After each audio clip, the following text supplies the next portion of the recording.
дуудагдж ирж байгаа юм байна. Тэрнээс одоо 9 цагаас эхэлнэ гэдэг зарыг тавьсан байсан бол одоо бас цагтаа бид нар эхлээ явуучих байсан баха. Тэгэхээр одоо аль аль талдаа хэдүүлдэ хүндэтгэлтэй хандаад бидний одоо ажлын хариуцлага алдсан холбогд халбан шаланд нь бол хариуцлагын асуудлаа бид нар эндээ яриад явчихнаа. Тийм болохоор одоо ингээ удахгүй эхэлнэ. Одоо нэг гишүүн ингээ орж ирж байна.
За та бүхэнд өглөөний минь төргий. Хурдлын эрт 50.9 босон тул Монгол Улсын их хурлын хяналт шалгалтын тухай хуулийн 29-р зүйлийн 29-ийн 2-2 заасны дагуу Монгол Улсын их хурлын байгаль орчин хүнсүдэ аж ахуйн байнгын хороо эдийн засгийн байнгын орооноос зохион байгуулж байгаа халдсан бүрэгтэй орд газрын ашиглалт байгаль орчинд үзүүлэх сөрөг нөлөөлөл эрсдлийг наривчин судлах асуудал арах ерөнхий хяналтын сонслогол эхлэхэд бэлэн боллоо. За ингээд өнөөдрийн сонсголд оролцохоор Улсын их хурлын гишүүд, төрийн байгууллагын төлөөлөл, за Ховд аймгийн төрийн байгууллагын төлөөлөл, Ховд аймгийн Мянгат сумын иргэдийн төлөөлөл гэдэг ингээд иргэд ирсэн байна. За ингээд өнөөдрийн сонсголыг нээснийг мэдэгдэе. За та бүхэндээ хөтөлбөр танилцуулна. За цаг 30 минут хоцорч эхэлсэн. За Улсын их хурлын гишүүдээс одоо бас саналууд сая гарлаа. За хөтөлбөрийг бол батлагдсан хөтөлбөр бол та бүхэн тараагдсан байж байгаа. За зарим Улсын их хурлын гишүүдээс гарсан санал нь ямар санал байсан бэ гэхээр өнөөдөр 14 цагаас Улсын их хурлын нэгдсэн чуулган хуралдаж улсын нэгдсэн төсөв хилцсэн. За үүнтэй холбоотойгоор одоо энэ Улсын их хурлын гишүүд эрсээ бүртгүүлээд орцсон байна. Дээр нь манай улсын байнгын ороонд хамаарахгүй зарим Улсын их хурлын гишүүд орж ирээд бас ингээд сууж байгаа энэ цаг үе дээр одоо энэ 1000 км-ийн цаанаас 1000 гаруй км-ийн цаанаас туулж ирсэн энэ иргэдийнхаа мэдээлэл энэ одоо санал үзэл бодлыг одоо бид сонсох хүсэлтэй байна гэсэн ийм хөтөлбөрийн өөрчлөлтийг бол одоо горимын саналын дагуу бол гаргасан байгаа. За үүнтэй холбоотойгоор одоо бас би Улсын их хурлын гишүүд энэ дээр санал хураагаа явуучих уу эсвэл би өөрөө шууд ангаараа шийдвэр гаргая явах уу? За хуулиар орлогдсон 126-гийн 1 заасны дагуу бол сонсголт даргалагч бол одоо шийдвэрийг өөрөө бичлэн гаргах хэрэгтэй байгаа. Тийм учраас өнөөдөр би танхим цугласан одоо иргэдээсээ дахин хүлцэл өчөөд ажлын алдаа гарсан байна. Ямар нэгэн байдлаар одоо Улсын их хурлын гишүүд хүндэрч хоошоо суусан зүйл бол энэ дээр байхгүй гэдгийг бас хэлээд тэгээд хөтөлбөрийг өөрчлөлт оруулаад өнөөдөр шууд одоо иргэдийн Мянгат сумын иргэдийн төлөөллөөс 2 мэдээлэл сонсоод ардаас нь 25 Мянгат сумын иргэд үг хэлэхээр нэрсээ ирүүлсэн байгаа. Ингээд үгээ хэлээд тэгээд үүний дараагаар одоо нэгдсэн шинжээч нарын мэдээллийг танилцуулъя гэдэг ийм хөтөлбөрийг өөрчиллөө. За хөтөлбөр батлагдлаа.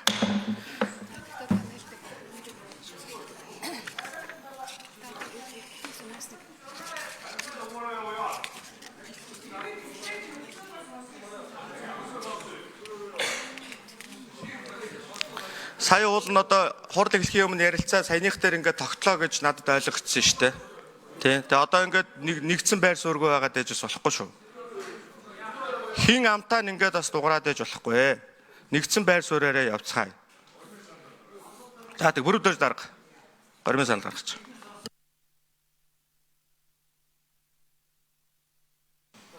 За тэгэхээр бүх энд байгаа бүх хүмүүсийнхээ өнөөдрийн амгалан айлтгая. Тэгэхээр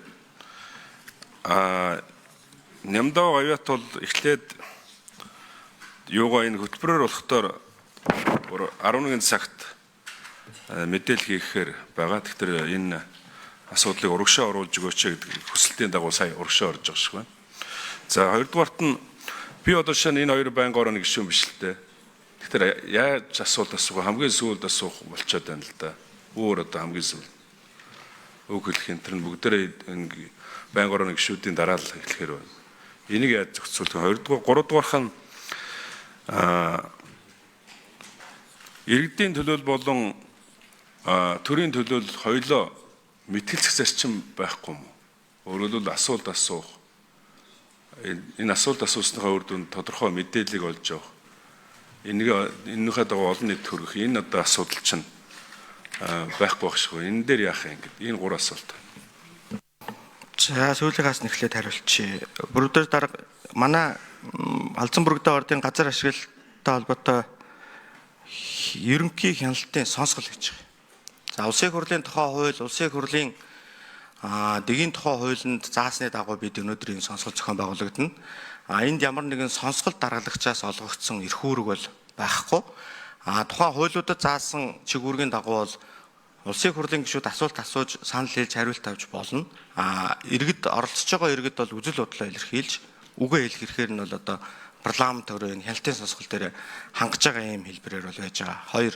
За Улсын их хурлын гишүүн аль байнгын хороонд үл хамаарахаас хамаарч тухайн хилцэж байгаа асуудалд асуулт асууж үг хэлэх эрх нь бол одоо бас хуулиар нээлттэй байгаа учраас та байнгын хорооны гишүүд асуулт асууж үг хэлсний дараа дээр холбогдох асуултаа асууж одоо саналаа хэлэх эрхийг бол танд нээлттэй олгоно гэсэн юм барь суурьтай байна. За мэд сайхан сайд.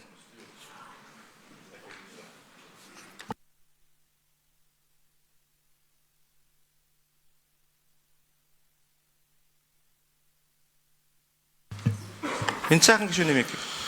За та бүхэндээ энэ өдрийн мэнд хүргэе. Хурал даргалагчаас хүсэлт байна. Энэ халзан бүрэгтэй асуудлаас манай сумаас одоо 50 гаруй хүн ирсэн байна. Энэ иргэд чинь ерөнхийдөө бол тэр хараа тусаар товлогдсон шинжээч нарын дүгнэлттэй холбоотойгоор асууж таньж мэдэх өөрсдийн үзэл бодлоо илэрхийлэх ийм хүсэлтэй байгаа. Тэгэхээр эднийг өөрсдөө энэ шинжээчийн дүгнэлтийн дараа энэ иргэдийн маань үгөө хэлэх боломж асуух боломжийг хангаж өгөөч гэж хүсэж байна. Одоо өнөөдрийн батлагдсан хөтөлбөр бол яг таны наад хэлж байгаа дараалал чинь байж байгаа. Сая би энэ хурал эс зүгүрдэх гээд хүлээгдэж хооронд Ховд аймгийн иргэдээс ирсэн одоо бас зарим иргэдээс нь гарсан хүсэлт, улсын хурлын гишүүдийн гаргасан хүсэлтийг би аль талыг авч үзэж байгаа энэ саяны хөтөлбөрийн өөрчлөлтийг оруулсан. Хэрвээ ингэж үзэж байгаа бол хэдүүлээ гормын саналаараа сан тураалт явуулчих тэхөө. Сан тураалтаараа улсын хурлын гишүүд хийдэй явах. За мөнх баясгалан гишүү. Мөнх баясгалан гишүүний мэд ба. За та бүхэнд энэ өдрийн мэндийг хүргэе. Хурал даргалагчийн зүгээс сая хурлын дэгийг өөрчилж иргэдийн үгийг эхэлж сонсох шийдвэр гаргасан. Миний хувьд энэ байнгын хорооны гишүүний хувьар гормын санал гаргаж байна. Хуралдааны дэгийг хуучин дэгээр нь явуулъя. Хөтөлбөр заасан дэгээр санал хурааж өгнө. За тэгвэл сан тураалтанд бэлтгэе.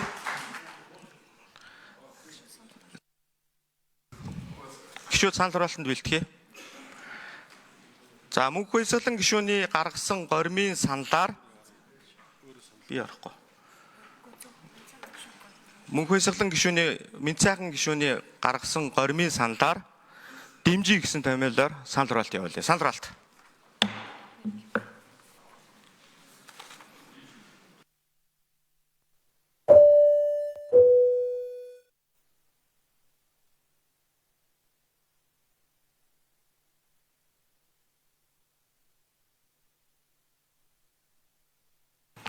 За санал хураалтанд 29 гишүүн оролцож 17 гишүүн зөвшөөрч 58.6%-аар гормын санал дэмжиглээ. За инхээр хуучин хөтөлбөрөөр явахаар боллоо шүү.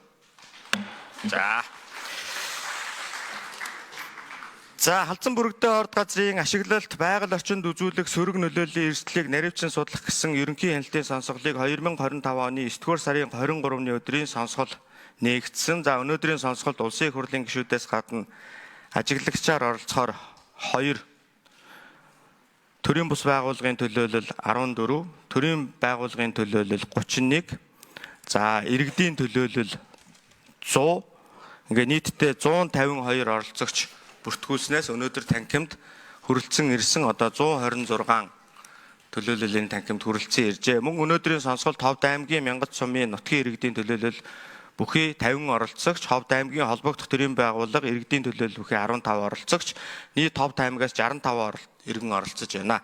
Мөн Монгол Улсын их хурлын чуулганы хуралдааны дэгийн тухай хуулийн 126 дугаар зүйлийн 126-гийн 4-т улсын их хурлын хяналтын сонсголыг нээлттэй хаалттай хэлбэрээр зохион байгуулах бөгөөд хувь хүн байгууллага төрийн нууцад хамаарах болон үндэсний аюулгүй байдал хангахтай холбоотойгоос бусад асуудлаар сонсголыг хаалттай явуулахыг хориглоно гэж заасны дагуу хэвлэл мэдээллийн төлөөллийн оролцох эрх нээлттэй байгаа. Мөн Монголын үндэсний олон нийтийн радио телевиз болон парламентын шууд дамжуулах суваг ажиллаж байгааг бас та бүхэнд мэдэгдэе. Мөн Монгол Улсын их хурлын чуулганы хуралдааны дэгийн тухай хуулийн 15 дугаар зүйл заасны дагуу хил яриа сонсголын бэрхшээлтэй хүмүүст хүртээмжтэй байлгах, тэдний сонсголд оролцох ажиглах боломжийг хангах зорилгоор өнөөдрийн сонсголыг Монголын үндэсний олон нийтийн радио телевизийн дохионы хэлмэрчтэйгээр шууд дамжуулан хүргэж байна. Улсын их хурлаас зохион байгуулж байгаа хяналтын сонсгол зөвхөн Монгол Улсын их хурлын хяналт шалгалтын тухай хууль, Монгол Улсын их хурлын чуулганы хуралдааны дэгийн тухай хууль заасан журмаар явагддаг болохыг сонсгол эхлэхийн өмнө та бүхэнд онцгойлон анхааруулъя. Өнөөдрийн сонсголд оролцож байгаа та бүхэн зөвхөн хуульд заасан дэг журмыг сахин оролцохыг хүсэж байна. Монгол Улсын их хурлын чуулганы уралдааны дэгийн тухай хуулийн 126 дугаар зүйлийн 126-гийн 3 заасны дагуу хуульд өөрөөр заагаагүй бол оролцох сонсголын үеэр сонсгол даргалагч гишүүн бусад оролцогчдоос асуулт асуухгүй гэж заасан бөгөөд мөн хуулийн 124 дугаар зүйл заасны дагуу сонсголд оролцогчийн эрх үүрэг нь та бүхэнд уншиж танилцуулъя. Сонсголд оролцогч дараах эрхийг эдлэнэ. 124-ийн 1-т хууль заасан үндэслэл журмын дагуу асуултанд хариулах тайлбар санал хэлэх. 124-ийн 1-2 сонсголын тэмдэглэл гарсан шийдвэртэй танилцах, өөрийн хэлсэн санал тайлбарлах.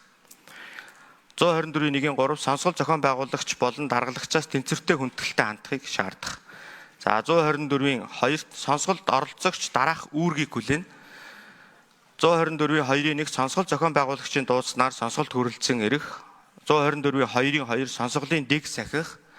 За 124-ийн 2-3 сонсгол зохион байгуулагч болон сонсгол даргалагчийн хууль ёсны шаардлагыг биелүүлэх. 124-ийн 2-4 сонсголд үнэн зөв мэдүүлэх, бодиттой дүгнэлт өгөх. 124-ийн 2-5 холбогдох бусад хууль тогтоомжид заасан үүрэг хүлээх гэж тус заасан. Мөн тус хуулийн 125 дугаар зүйлийн заасны дагуу сонсгол даргалагч нь сонсголын асуулт хариулт тайлбар санал мэдээлэл сонсголын сэдвт хамааралгүй ядгуурлан гадуурхсан доромжилсон үг гэлийг хэрэгэлсэн бол талсан зогсоох.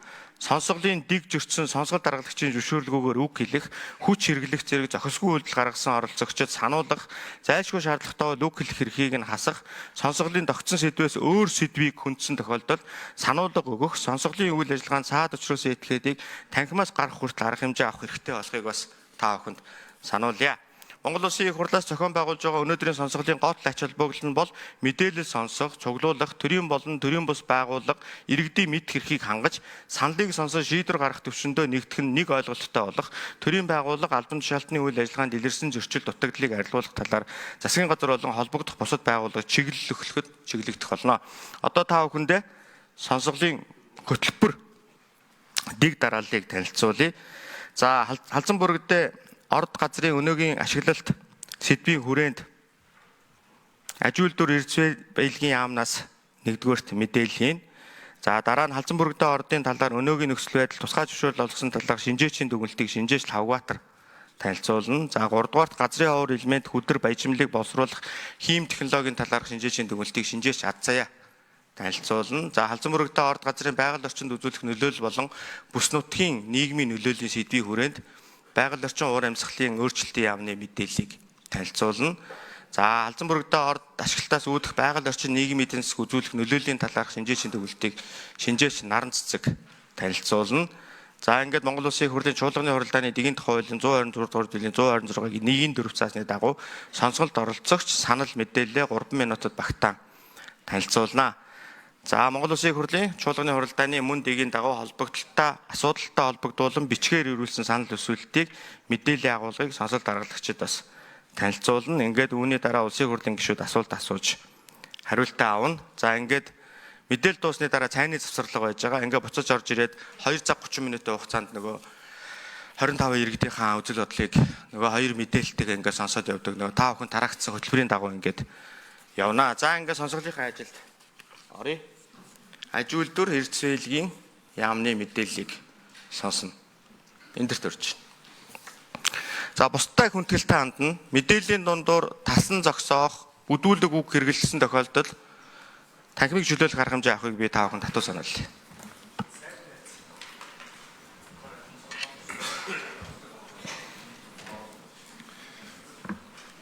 За бүгдэнд өнөөдрийн мэндийг хүргэе. Өнөөдөр түрүүнд чөлтөр эрдэс баялагын сайд маань гадаад албан томилттой учраас яамнаас бэлтгэсэн мэдээллийг миний бие минь дээр танилцуулахар боллоо. Жохайхан байгаад байна. Ойртох юм тий. За.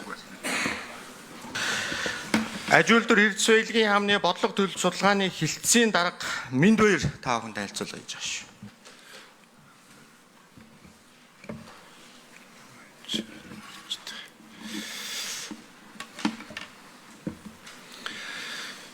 За, юуны түрүүнд газрын ховор элементийн тухай ерөнхий ойлголтыг өгөх зүйтэй байх гэж харж байгаа. За, өнөөдөр газрын ховор элемент маань лантаноидын бүлгийн 15 элемент, дээрээс нь сканди, итри гэсэн 2 элемент нийлээд 17 элемент газрын ховор элементийн ангилд багтж байгаа. За газрын ховор элементийн лантмоидын бүлэг дотроо бол 57-оос 64 хүртэлх элементүүд хөнгөн, 65-аас 71 хүртэлх нь хүнд гэсэн ангил дотроо хуваагдсан байна. За уучлаарай. Нэг жоох ойртолч.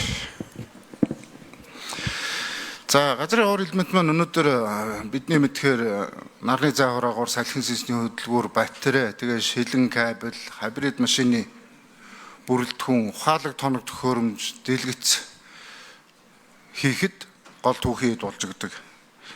Ийм учир шалтгаантай байна. За бид дэлхийн хэмжээнд газрын ховор элементийн нөөц ямар байдлаар тогтоогдсон, ямар байдлаар тархаж хуваарлагдсан байдığım бэ гэдгийг харуулахыг хичээлээ. Энэ дэлгэцний зүүн гартал та бүхний харж байгаагаар зүүн гарталд бол өнөөдөр дэлхийн хэмжээнд тогтоод байгаа нөөцийг улс орнуудаар нь харууллаа. За бүгд найрамдах хятадд бас хамгийн их хэмжээний нөөцтэй. Тэгээ Вьетнам, Бразил, Оросын холбооны улсын ТЭК явж байгаа.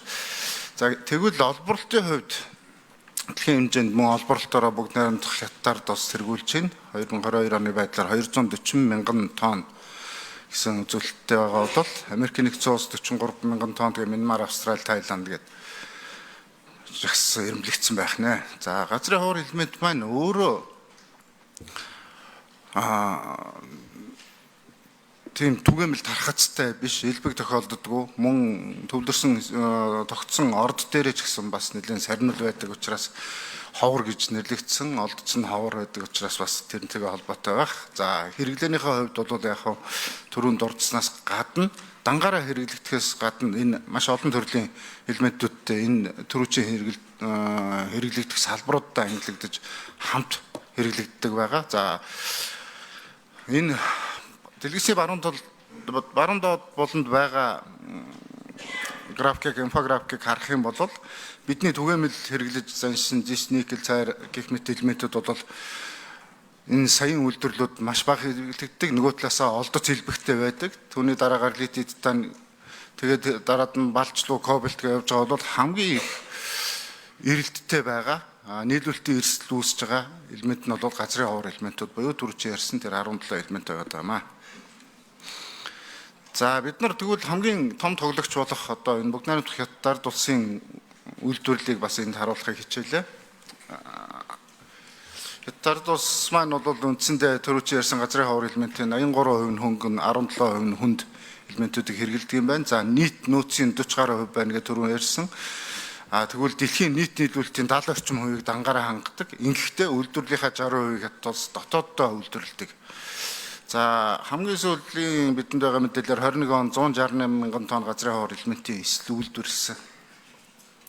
За гол 3 томоохон орд оршиж байгаа мужуудыг энд шарангоор тэмдэглэсэн байгаа. За хэрвээ та бүхэн анзаарч харах юм бол өвөр Монголын өртөц хооронд нийтдээ 68.3% хэмжээний нөөц нь оногдож байна. Өөрөөр хэлбэл манай хил залгаа ус нутагт хэмжээний нөөц нь байна гэсэн. Дараагийн ээлжинд бид нар хойд хөршөө сонирхож үзэх юм бол түрүүн та бүхэн харсан байх нөөцийн хувьд бол Орос эхний ирмэнд нэлээд дээгүүр байгаа боловч олборлолтын хувьд бол эхний 5 дотор байхгүй бусад гэсэн ангил дотор багтж байгаа. За энийг эргээд харах юм бол Оросын холбооны улс маань ерөнхийдөө гарааны хөрөнгө оруулалтын 1.5 тэрбум долларын хөрөнгө оруулалт хийгээд байгаа. Ойрын зорилт буюу 30 он гэхэд бүгд найрамдах хятад улсын дараа 2 дугаар тэрбумлэгдэх зорилтыг тавиад ач холбогдлогод ажиллаж байгаа. За хамгийн томоохон тооцогдох томторын орд гэхэд жишээлбэл 45 тэрбум мөрөвлийн хөрөнгө оруулалтыг засгийн газраас санхүүжүүлэхээр шийдвэрлсэн. Энэ төрийн бодлогоор төрийн санхүүжилтөд хэрэгжиж байгаа төслөө гэж харж байна. За адилхан статистикийн юуг харах юм бол он цаг доотлыг харах юм бол 21 онд 2700 тонн газрын ховор элементийн эсэл үйлдвэрлэсэн юм статистиктэй байгаа юм байна. За тэгвэл Монгол улсын хувьд газрын ховор элементээр ямар төрлийн бодлого баримлж байгаа юм бэ гэх юм бол яг бид нарын хамгийн сүүлд гаргасан одоо Алсын хараа 2050 Монгол улсын урт хугацааны хөгжлийн бодлогод эдийн засгийн тэргуулах салбаруудын хувьд бол хариуцлагатай уул уурхайг хөгжүүлж боловсруулалтын түвшин нэмэгдсэн байна гэсэн ерөнхий томьёол байгаа. Гэхдээ Монгол Улсын засгийн газрын 2024-с 28 оны үйл ажиллагааны хөтөлбөрт газрын ховор элементийг боловсруулах үйлдвэрлэлийн төслүүдийг бодлогоор дэмжинэ гэсэн ерөнхий нэг зорилт байгаа. За ер нь газрын ховор элементийн судалгаа бол аль эрт эхэлсэн байдаг. Хуучин 90-ад оноос өмнө төвлөрсөн төлөвлөлт эдийн засгийн үед Оросын холбооны улсын дэмжлэгтэйгээр маш өргөн хүрээний судалгаанууд хийгдсэн. Тэр дотор бол газрын ховор элементийн судалгаа хийгдсэн байдаг. За энэ газрын зураг дээр бол зэсийн болон газрын ховор элементийн тархалтыг ерөнхийд нь харуулсан байгаа. За бид нар тэр 90 оноос хойш хийгдсэн судалгаан дээр тулгуурлаад шинэ ашигт малмлын эрх зүйт харилцаанд орсноос хойш хувийн хвшлүүд маань бас тодорхой хэмжээний хайгуул судалгааны ажлуудыг үргэлжлүүлээ хийсэн байдаг. Өнөөдрийн байдлаар Монгол улсын газрын ховор элементийн нөөц үхий ордуудын мэдээллийг товчлон хураангуулын энэ үсгтэнд харуулахыг хичээлээ. За нийт дүнгээр нь харах юм бол бид нар 1 тэрбум гарan өдрийн нөөцтэй. За эслээрээ бодох юм бол 3.1 сая тонн эслийн нөөцтэй байна гэд ерөнхийд нь дүгнээ хэлж болох бах. За энэ үснэгтийг та бүхэн тогтоод харах юм бол үндсэндээ дорн говийн хатан болог, өмнө говийн цогт овоо, мандал овоо, за ховдын мянгад сум, тэгээд хинтийн бэндэр өмнөдлгэр сумдууд, Увс аймгийн завхан сумдуудад ерөнхийдөө нөөц бүхий ордууд тогтоогдоод байгаа. За нэг үрчлэн товчхон мэдээлэл өгөх юм бол Лугийн голын орд гэж байгаа. За энэ Дорногов аймгийн Хатан булаг сум гэх төрөнд дурддагдсан. За нийтдээ нэг 13 мянган тонн эслийн нөөцтэй гэж үзэж байгаа. За энэ дээр Икту Риог 2 тусгай зөвшөөрөл эзэмшигч үйл ажиллагаа явуулж байгаа. За ашиглалтын тусгай зөвшөөрөл эзэмшиж байгаа аж ахуйн нэгжүүдийн хувьд бол газрын ховор элемент маань өөрөө маш хүнд баяжигдах, боловсруулагдах технологитой, маш олон шатлал бүхий олон шатны боловсруулалт шаарддаг, нэлээ өртөг зардалтай байдаг болохоор энэ ашиглалтын тусгай зөвшөөрөл эзэмшигчд маань өнөөдөр ашиглалтанд шилжиж амжихгүй, өнөөдөр яг технологийн тухайн хүдэртэй таарсан, тухайн ялгаж авах гэж байгаа элементтэй тохирсон технологийн хувилбар сонголтуудаа хийгээд маш олон тооны туршилт, хагас үйлдвэрлэлийн туршилтууд явуулдаг байгаа. Тэгэхээр өнөөдөр тэр хагас үйлдвэрлэлийн туршилтууд эцэслэгдээгүй хийгдэх шатандаа үргэлжилсээр яваа гэдэг мэдээллийг бас нэг давхар өгсөн зүйтэй хаа гэж бодож байна.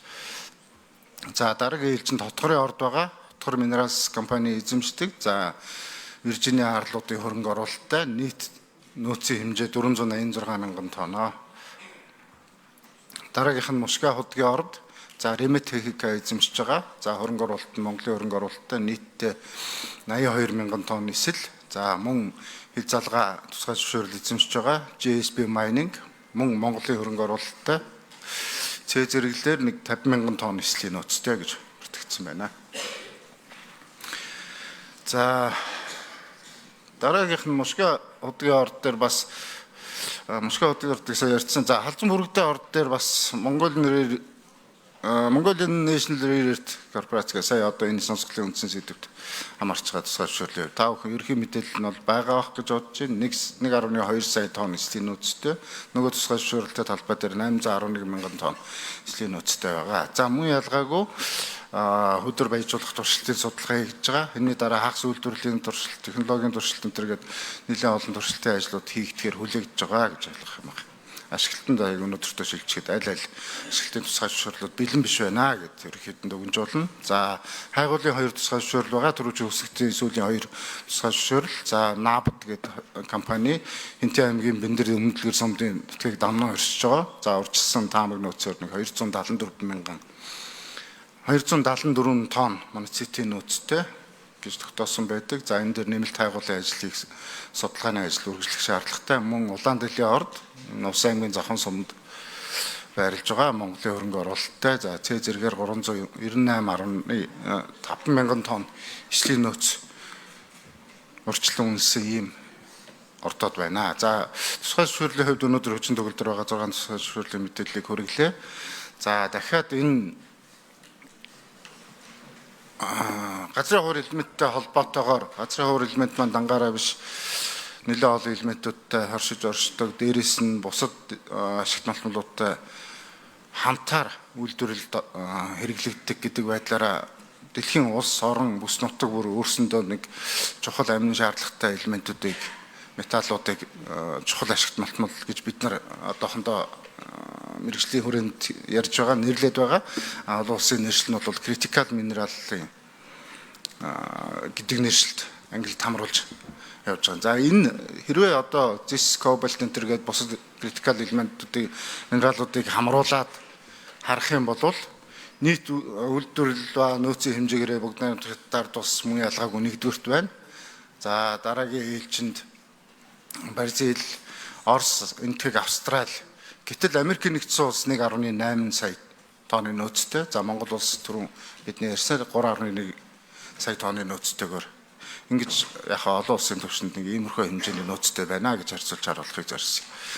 За ер нь бол гэхдээ critical mineral гэдэг ерөнхий нэр томьёонд дагуулж байгаа газрын ховор элемент гэдэг ойлголт маань бол одоо бүс нутгийн төдийгүй олон улсын хэмжээнд анхаарал татсан нэлээд томоохон асуудал үүсгэсэн ийм сэдв болоод байгаа. За ер нь бус нутгийн зэвсэгт мөргөлдөөн, за Америк эдийн засгийн стратегийн өрсөлдөөн гэх мэтлэн олон зүйлсүүд бол энэ тодорхой хэмжээгээр critical mineral буюу газрын ховор элементийн нөөц, түүний ашиглалт, баялагын өрсөлдөөн цаанаа давхар дагуулсаар байгаа. Өөрөөр хэлэх юм бол бидний одоо өдөр тутамд хэрэгжилж байгаа гар утас одоо энэ асаалттай байгаа дэлгэцнүүд эдгээр маань бүгдээрээ тэр газрын ховор элементийн түүхийдийн хэрэгцээ өндөр байгааг харуулж байна. Гэхдээ энэ технологи маань хөгжих тусам энэ нано технологиуд өндөр технологийн үйлдвэрлэл хөгжих тусам эрэлт хэрэгцээ өснө нэмэгдээд байдаг. Гэтэл дэлхий дээр байгаа нөөц маань тэрнийхээ эрэлтийг гүйцэхгүй түвшинд өнөөдөр байгаад байгаа. За одоо хамгийн сүүлийн бод тооцоололоор харах юм бол 2035 он гэхэд өнөөдрийн байгаа хэрэгцээ 400% хүртэл өсгөнө гэсэн эдийн засгчдын олон улсын эдийн засгчдын таамаглал байгаа. За ер нь олбор боловсруулалтаар энэ critical mineral-ын улс орнуудын харьцуулалтыг энэ дэлгэцний зүүнтэлд харуулж байгаа. За ер нь харах юм бол боловсруулалтын дээр тэр олборлолтын дээр тэр бүгд хятад улс ноёлж байгаа гэдэг статистикийг харж болно. За та бүхэн тэр дотлоосоо хоёрт газрын ховор элементийнхийг нь яг харах юм бол үндсэндээ хятад улс дангаараа даван байлж байгаа гэдгийг энд харж болох баха. За энэ дээр нэмж хэлэхэд бол ер нь баг бүх critical mineral-ын боловсруулалтад бүгд найрамдах хятад улс ойрын хэдэн жилдээ бол дангаараа ноёлно гэдгийг энэ дүгнэлт хэлчих болох байх. За тэгээд ер нь бол энэ critical mineral-ын өрсөлдөөн, энэ нөөцийн төлөө нөөцийг нэмэгдүүлэх ашиг сонирхол бол ер нь улс орнуудын эдийн засгийн хувьд бол даалт хэлбэрийн хүйтэн дайны гэж хэлж бараг болохоор тийм төвшөнд анхаарал татж байгаа ийм асуудал байгаамаа. За гэвэл олон улсын төвшөнд тийм байгаа гэж үзэх юм бол бид цаашдаа Монгол улс энэ дээр ямар бодлоготой, ямар төлөвлөгөөтэй байна вэ гэдгийг өнөөдөр товчхонд дурдах юм бол ерөнхийдөө хайгуулын ажлыг бусад улс орнуудтай уралдан эрчимжүүлэх шаардлагатай байна. За мөн ашиглагч ордуудын баяжмалын хаягдлыг шинжилж үзэж тэрийг дахин боловсруулах технологиудыг бас наривсан судлах шаардлагатай байна. Яагаад гэвэл энэ нэгж ашигт малтмуулын маань өөрийн үн асар өндөр байгаад байгаа болохоор бид нар аль болохоор ширхгийгч болох нь хайхгүй байхыг эрмэлзэх шаардлага байгаа гэж ойлгож байгаа. Ингийн үгээр хэлбэл за мөн хил залгаа газрын ховор элементүүдийн ордуудын үргэлжлэл өөрөөр хэлбэл түрүүн гаргасан зурган дээр өвөр Монголын өртөц хооронд манай улсын хилийн цаанд байгаа томоохон ордуудын үргэлжлэл геологийн тогтцоо үед Монголын хил залгаа бүс нутгуудад байх боломжтой гэж үзээ тэр хил орчмынхаа бүсийн судалгааг эрчимжүүлэх шаардлага байна гэж харж байгаа. За ерөнхийдөө түрүүчийн хэлсэн 6 ордын хувьд бол технологийн шийдэл хөрөнгө оруулалт эцэслэн шийдэгдэг байгаа болохоор энэ дээр дэмжлэг үзүүлэх тодорхой хэмжээгээр төрийн бодлого шаардлагатай байх. За нөгөө талаасаа олон улсын туршлага судлах технологиг бас Монголд нутагшуулах боломжуудыг эрэлхийлэх шаардлага байна гэж харж байгаа. За ер нь хамгийн эхний ээлжинд бид нар салбарын хэмжээнд бүгд найрамдах Солонгос улстай хамтран ховор металлын судалгааны төвийг байгуулах ажлыг 23 онд эхлүүлсэн. За өнөөдөр бол Улаанбаатар хотод дид үтсийг шийдвэрлэх, за нутаг дэвсгэрийн хэмжээнд суурь судалгааг идэвхжүүлэх, болсон хүчнийг бэлтгэх гэсэн 3 зорилтыг хэрэгжүүлэхээр ажиллаж байна. Түүнээс тоног төхөөрөмж, байр савны асуудлыг шийдээд өнөөдөр хамгийн сүүлийн тоног төхөөрөмжүүд нийлүүлэгдээд дууссан 11 сард ашиглалтанд ороход бэлэн болсон байгаа гэсэн мэдээллийг өгөөд өнөөдрийн хувьд бидний зүгээс та бүхэнд өгөх мэдээлэл үгээр дуусж байна. За анхаарал За баярлалаа. За дараагийн мэдээлэл. Газрын ховор элемент хөдөр баяжмлыг боловсруулах ийм технологийн талаарх дүгнэлт халдсан бүрэгдээ ордын талаарх өнөөгийн нөхцөл байдал тусгай зөвшөөрөл олгосон талаарх дүгнэлт танилцуулга шинжээч Лавгатар 10 минут.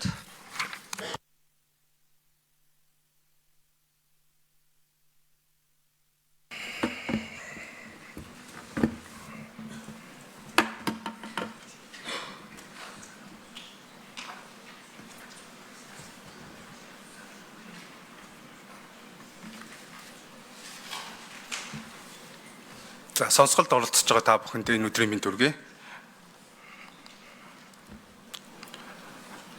За миний зүгээс та бүхэнд энэ тусгай зөвшөөрөл халдсан бүрэгдээ ордод ирэх тусгай зөвшөөрөл олголт ямар байсан тэр талаар мөн ямар бичиг баримтууд одоогоор бүрдүүлчихэд байж байгаа тэр тал дээр та бүхэнд мэдээлэл өгнө.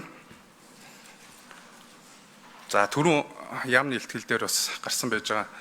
Энэ одоогоор тусгай зөвшөөрлүүдийн байршлыг ингээд томилоод харуулсан байна чинь 5 аймгийн нутагт энэ 6 ерөнхийдөө орд газрууд байж байна. Үүнээс нэгэнд Шороо ордын нөгөө 5 нь болоод ирэнгүүт үндсэн ордын юм ордууд байж байна. За түрүүн мэдээлэл гарсан болохоор би явуулчихъя. За эдгээр 5 ордууд маань өөрөө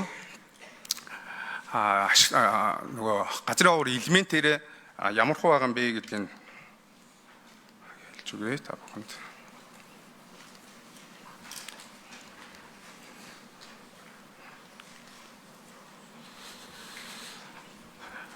За энэ 6 ордоос одоо халдсан бүрэгдээ ордын хувьд бол үндсэндээ бас энэ газрын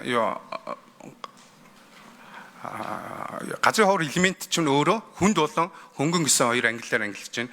Одоо энэ 6-аас харах юм бол ер нь бусад одоо халдсан бүрэгдээ ордын бус ордууд нь бол хөнгөн төрлийн ордууд байж байгаа нь халдсан бүрэгдээ ордын хувьд бол хүнд болон хөнгөн хоёр элементийг соёлоод агуулсан байж байгаа.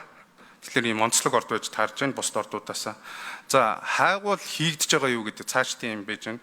За одоогоор бол бас л 5 аймгийн нутагт бол 7 нийт талбар дээр бол энэ хайгуулын ажлууд бол их бага хэмжээгээр бол хийгдэж байна. За тусгай зөвшөөрлийн насжилтаар нь үзэх юм бол нэг 2-3 жилийн настай тусгай хайгуул хийгдэж байгаа. Нэг 3 орд байж байна. 3 талбар байж байна. За 9-өөс дээштэй үлдсэн 4 нийт талбар дээр бол газрын тосны хайгуул бол одоо идэвхтэй хийгдэж байна. За халдсан бүрэгдээ ордын судалгаа нь хэр хийгдсэн бэ? Яаж хийгдсэн бэ? За 1987 оноос эхлээд энэ судалгааны ажил нь эхэлж байсан байна. Энэ Коваленко гэдэг гар удирдсан Монгол зөвлөлтийн эрдэм шинжилгээний экспертиз эхлээд энэ хээрийн судалгааны ажлыг бол хийж байсан. Энэгээр газрын ховор элементийн хүдэржилт байна гэдгийг нь тодорхойлсон байна. Дараа нь энэ 87 онд энэ Гаврилов бас удирдаад нэгийг харьцан 50,000-ын масштабтай энэ айраа зураглалын ажил хийгээд тэн дээрээ бас мөн энэ нэгж талбаануудыг ялгаж өгсөн байж байна. За сүүлд нь 89-с 90 онуудад Минингээр удирдсан экспедицийн хээрийн маршрут болон сорцолтой ажлуудыг хийж. Үндсэндээ энэ 3 ажил бол гадаргуу дээр л хийгдсэн ажлууд хийгдсэн байна. За тэгээд 2011 оноос тусгай зөвшөөрөл бий авснараа энэ нөгөө өрөмтлийн ажил буюу нөгөө газрын гүндээ судалгааны ажлууд бол хийгдсэн байж байна. За 11-ээс 13, 22-оос 23 онуудад үндсэндээ 2 судалгааны ажил өрөмтлийн ажлууд бол хийгдсэн байж байна. За Mongolian National Earth Corp гэдэг компани маань өөрөө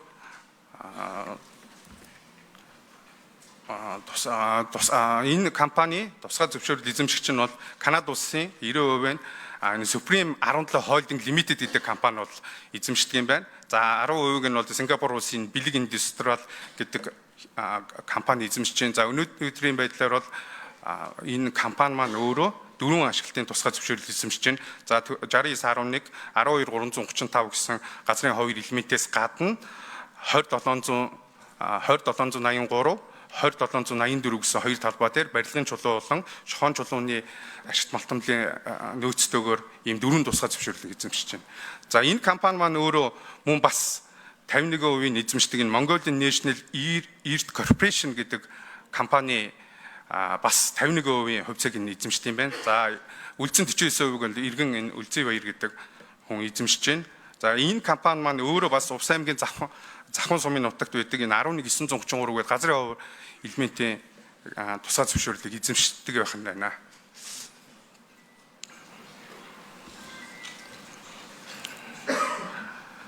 За тусгай зөвшөөрөл олгогдсон байдлыг энд харуулсан байна. За хамгийн анх бол 2000 онд иргэн Б зул гэдэг хүнд бол энэ 2797 гээд хайгуулын тусгай зөвшөөрөл бол анх олгосон байна. Энэ өөрөө 2439 гад талбайд олгосон байна. За тэгээ 2001 онд иргэн Б зулаас энэ Монтем гэдэг компани руу саяны энэ хайгуулын тусгай зөвшөөрөл бол 100% шилжсэн. За тэгээд 2001 онд энэ хайгуулын тусгай зөвшөөрлөөс энэ 3.7% талбайгаас 3.7% буюу 91 га талбай нь энэ Монтем ашиглалтын тусгай зөвшөөрөл болсон байна. 40.3 гээд ашиглалтын тусгай зөвшөөрөлтөө. За тэгээд 2004 онд 175 га талбайтай энэ 12.335 гэсэн хоёр ашиглалтын тусгай зөвшөөрөл бий болсон байж байна.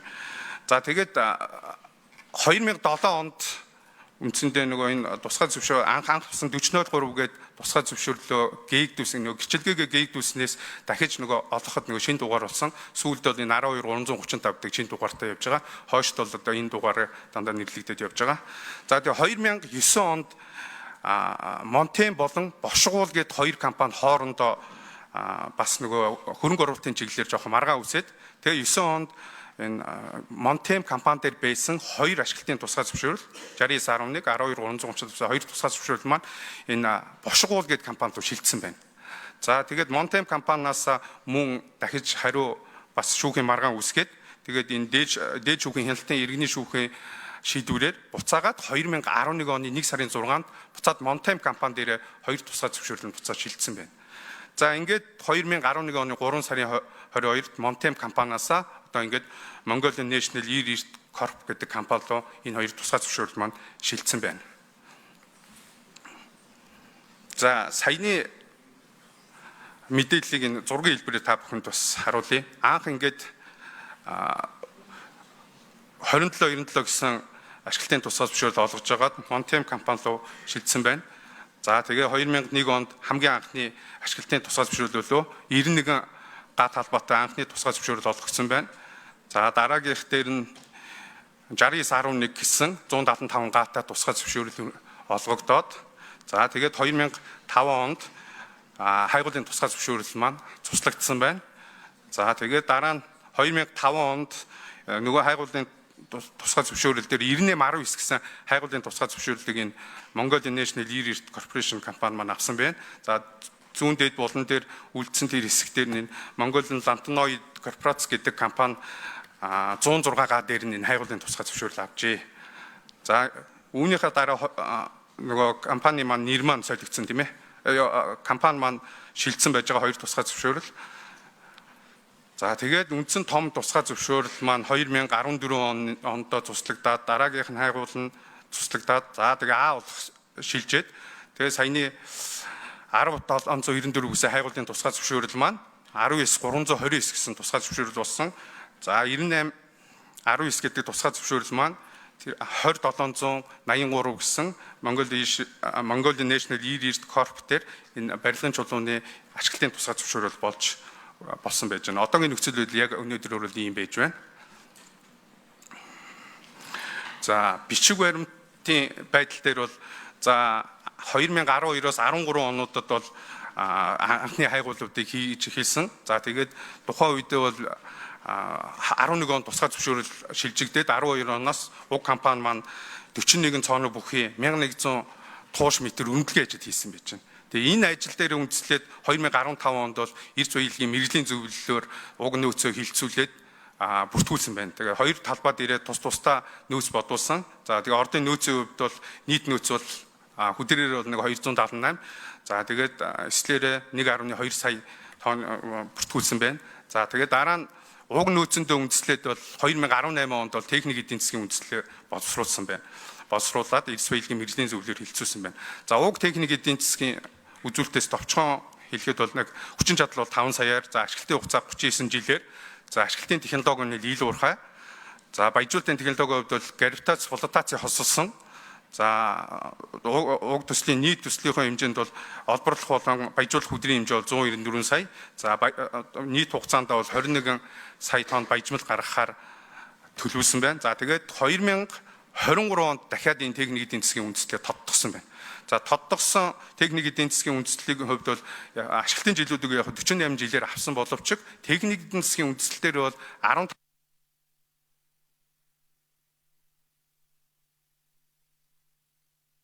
За микрофоно дараа тасаад.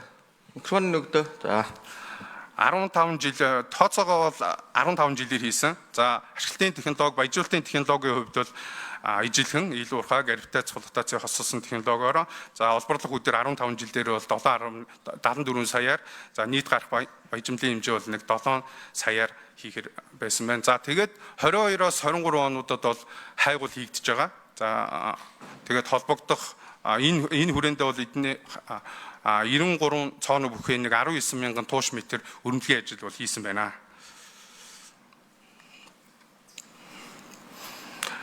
За олборлолтын технологийн хувьд за одоо бусад уурхаануудтай мөн адилын одоо хэрвээ одоо үйл ажиллагаа явуулж ирэх юм бол олборлолтын технологийн хувьд бол ил уурхай аргыг бол сонгосон байгаа. За ил уурхаагаараа автоэвэртэй за гадаад овоолгохтой байж байна. За нийт сүүлийн 23 оны тэзүүгээр бол 74 сая тонн хөдөр олборлон. За тээвэрлэлтэнд хөрс бол 19.2 мянган сая метр куб хөрс суулгахаар төлөвлөсөн байна.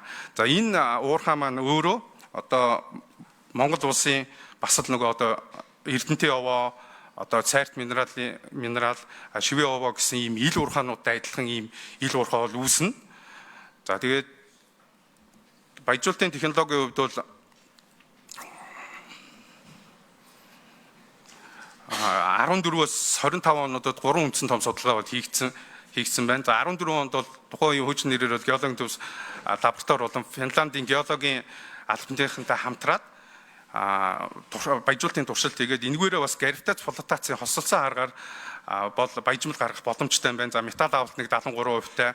За баяжмлын агуулга бол 3.7% агуулгатай юм баяжмал гарах боломжтой гэсэн анхны судалгаа хийжсэн. За 2016-аас 19 онд Германы Аахны их сургуулийн лабораторид бас шинжилгээд ер нь үр дүн бол энэ өмнөх туршилтаа бол ойролцоо байсан. За сүүлд шинжилснээр энэ 25 онд энэ Канадын SGS Lakefield гээд энэ дээр бас судалгаа хийсэн. За энэний үр дүн ч гэсэн 75% металл авалттай, за 3.9% агуулгатай баяжмал гарахаар бол ингээд судалгаа шинжилгээний үр дүнгууд бол гарсан байна. За техник эдийн засгийн баяжуулалтын хувьд бол энэ техник эдийн засгийн үндэслэлээр бол саяны лаборатори туршилтад үр дүнг ашиглаад бол хийсэн байж байна. За тэгээд баяжуулах үйлдвэрийн хувьд хэрэглэгдэх химийн бодис хэрвээ үйлдвэр ашиглаад ирэх юм бол ашиглалтанд орвол за ер нь бол ийм шингэн шил, шохоо, МИП, поликрилимид гэсэн ийм одоо органик хими бодисууд бас ашиглагдахаар бол төлөвлөсөн байна. За баярлалаа. За баярлалаа. Цагаа барьцгаа шүү. За дараагийн мэдээлэл газрын авар элемент хөдөр баяжмлын боловсруулах химийн технологийн талаарх дүгнэлт танилцуулга шинжээч Аззая.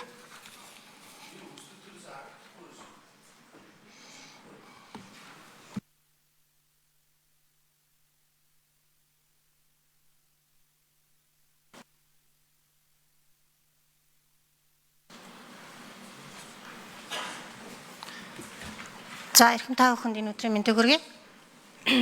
За би газрын авар элемент гэж юу юм? За түүний одоо хөдөр баяжмлыг химийн технологийн аргаар хэрхэн боловсруулах талаар товч мэдээллийг хүргэнэ.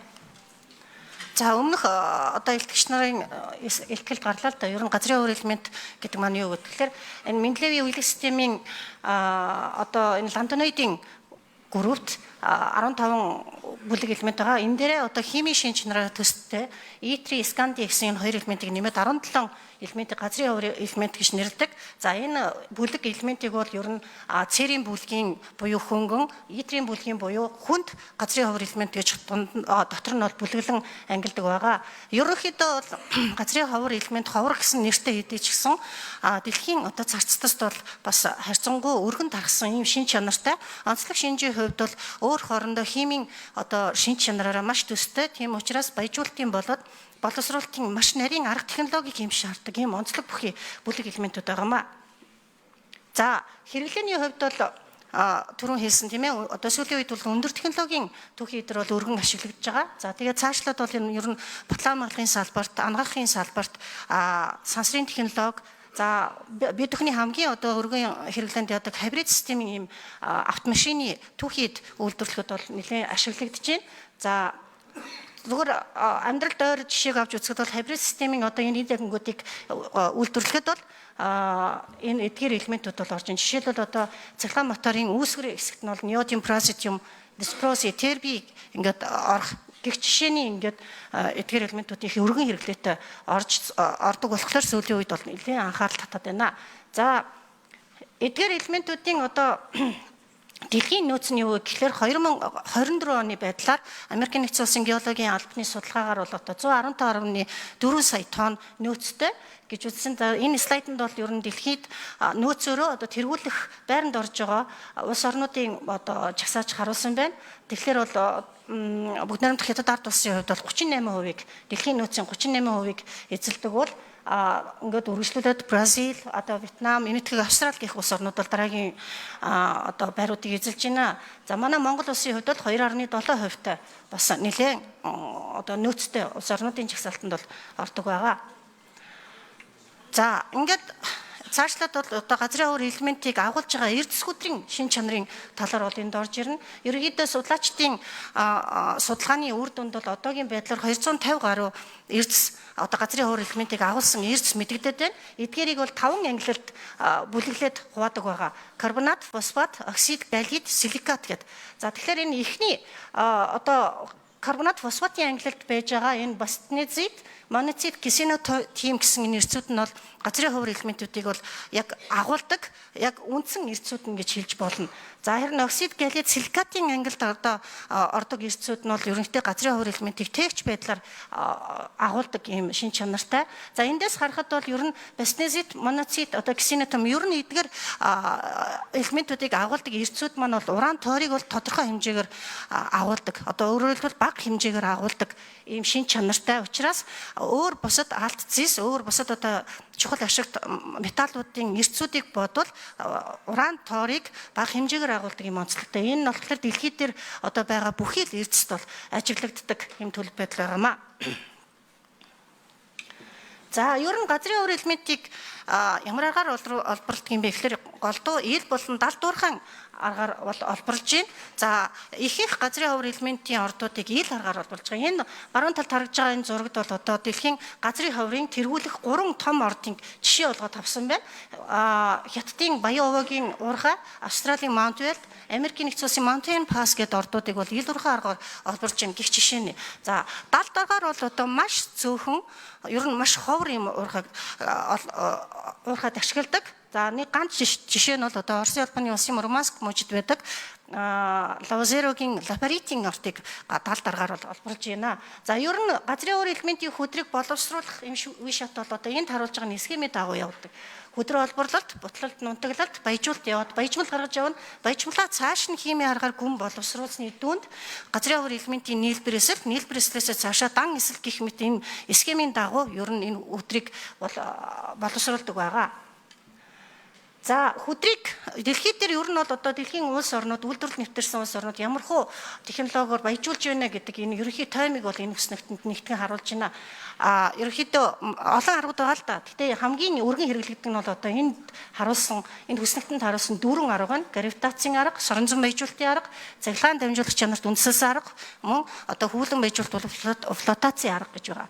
Тэгээд эдгээр аргуудыг бол дангаар нь ашиглаж болно эрдэс хөдрийнхаа шин чанараас. Гэхдээ ихэвчлэн эдгээр аргуудыг хосолсон байдлаар гравитац, флотац, соронзон флотац гэдэг ийм хосолсон аргаар ашиглах юм бол илүү одоо баяжуулалтын үр дүн гардаг байх нэ.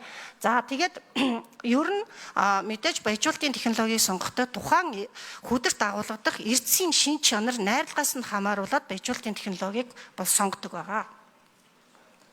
За гаргаж авсан баяжмлыг цаашлаад гүн боловсруулахад химийн аргаар гүн боловсруулахад бол энэ хүснэгтэнд харуулсан энэ хүчлийн, шүлтийн, аммоний сульфатын давсны уусмлаар уусгах гэсэн ийм 3 аргыг бол илүү одоо дэлхийд өргөн ашиглаж байна. Тэгээд өөр бусад эдгээр бол бүгдээрээ үйлдвэрлэлд нэвтэрсэн байгаа. За одоогийн байдлаар судалгааны түвшинд бол одоо биоличн буюу био уусгалтын арга гэх мэтчлэн ийм шинэ одоо байгаль орчинд ээлтэй ийм арга технологиг нэвтрүүлэхээр судлаачид бол ажиллаж байгаа.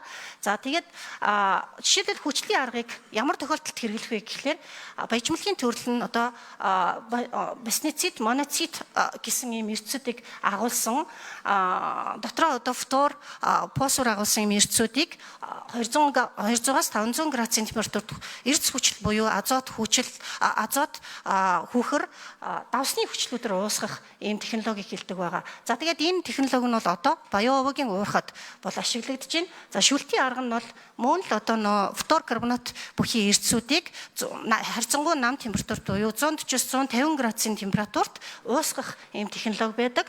Энэ аргыг бол Америк нэгдсэн улсын Mountain Pass ордод бол одоо ашиглаж байсан байгаа. За 3 дахь арга нь бол одоо Бүгд найрамдах улсын өмнөд бүсэд оршдох Йон шингээсэн шаврын орд гэж байгаа. Тэр нь бол одоо газрын ховрын хүнд элементээр маш баялаг өөр ордог. Ер нь бол одоо шавар каолиноос бүрдсэн ийм маш шаварлаг ийм орд учраас түүний одоо өөрийнх нь ордын онцлог шин чанараас нь хамааруулаад аммоний сульфатын уусмлаар шууд уусгах энэ аргыг хэрэглэдэг байгаа. За Монгол орны хувьд бол өмнөх хэлтгэгчд гаргасан нөөцөн тогтоогдсон 6 орд одоогоор байна. Ер нь Монгол улсын хувьд 3.1 сая одоо газрын ховрын эслийн нөөцтэй гэж үздэг. Энд бол одоо жишээлбэл говийн бүсд орших Мушгай хотог хотхор Лугийн гол гэсэн 3 ордын одоо харж байна. Энэ ордод энэ цэнхрээр харуулсан бол хөнгөн газрын ховор элементүүд оранж буюу одоо улаан улбар шараар харуулсан хүнд газрын элементүүдийг төлөөлүүлэн харуулж байгаа. Тэгэхээр манай говийн бүсд бол хөнгөн газрын ховор элементэд бол илүү давамгай агуулгаж байгаа нь. За баруун бүсэд буюу одоо орших халзан бүрэгдээ улаан дилийн ордууд гэж байна. За халзан бүрэгдээ ордын хувьд бол онцлогтой байгаа. Тэр нь ямар гэхээр хүнд болон хөнгөн газрын ховор элементийг л аль алингийн агуулдаг. Дээрээс нь энд үйлдвэрлэлийн чухал ач холбогдол бүхий 3 өөр одоо металл агуулдаг. Энэ нь бол тантал, ниоби, циркон. Энэ бол одоо үйлдвэрлэлд маш одоо бас илүү одоо газрын ховор элементүүдээс илүү одоо хэмжээгээр агуулгаддаг. За тэгээ үйлдвэрлэлд орчин үеийн үйлдвэрлэлд бол илүү ашигладаг юм байгаамаа.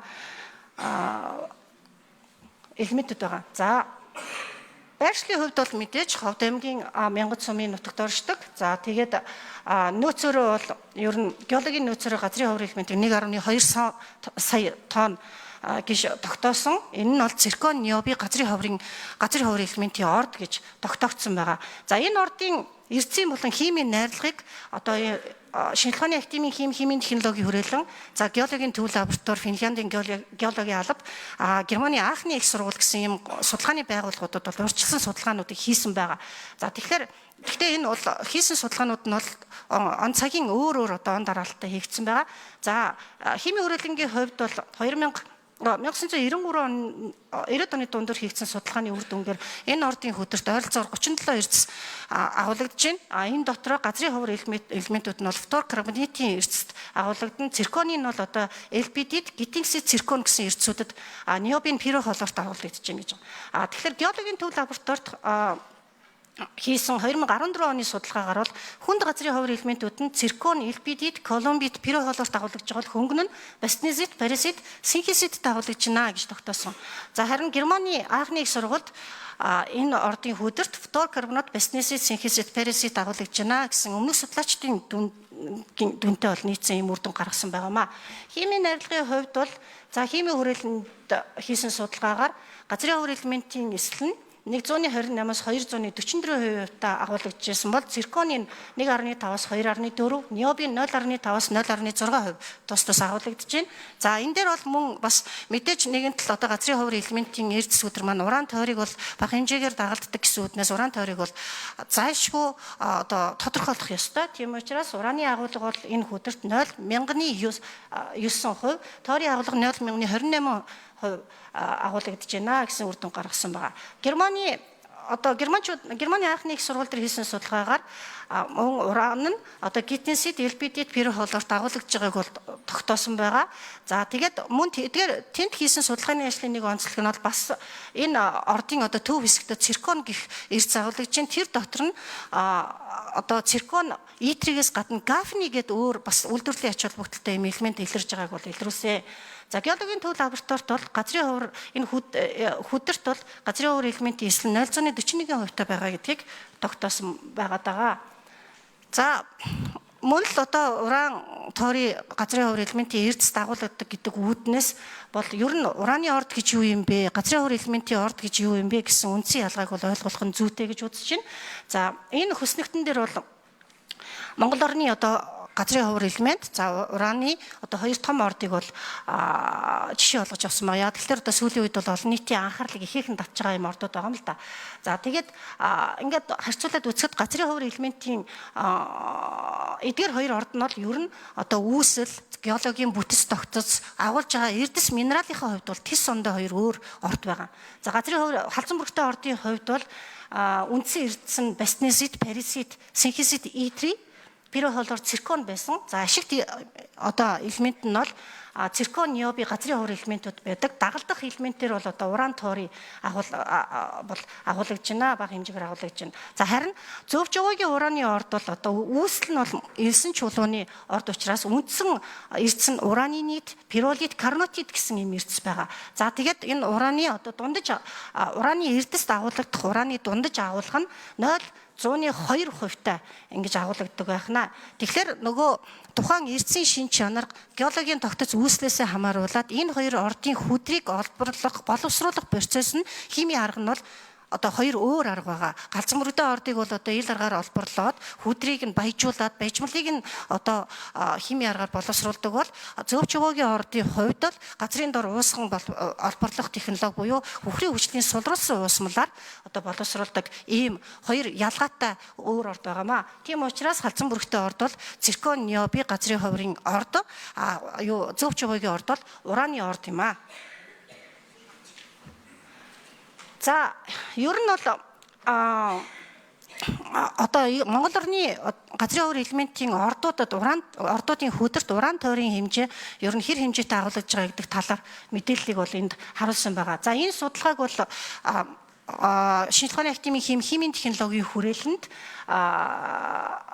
бас хийгдсэн. За тэгээд мөн геологийн төв лаборатори Германы анхны их сургуулиуд хийгдсэн судалгааны ажил байгаа. За энэ чэнэс харахад бол ер нь дэлхийн одоо дэвсгэрт цаарцдаж чулуулагдах дэвсгэрт уран тойрын агуулгад дэвсгэр түвшин нь бол одоо ураны хувьд 0.10,2, тойргийн хувьд 0.1% ингээ агуулгадж байгаа. Тэгэхээр манай орны газрын хувир элементүүдийн ордын хувьд ингээд харахад бол харьцангуй одоо логийн гол мушгаа худаг буюу одоо говийн бүсд орших ордууд маань уран тойрын агууламж байгалийн дэвсгэр түвшнээс одоо байгалийнхаа тогтоц геологийн мөн тогтоц шин чанараас хамаарат өндөр хувьтай байна.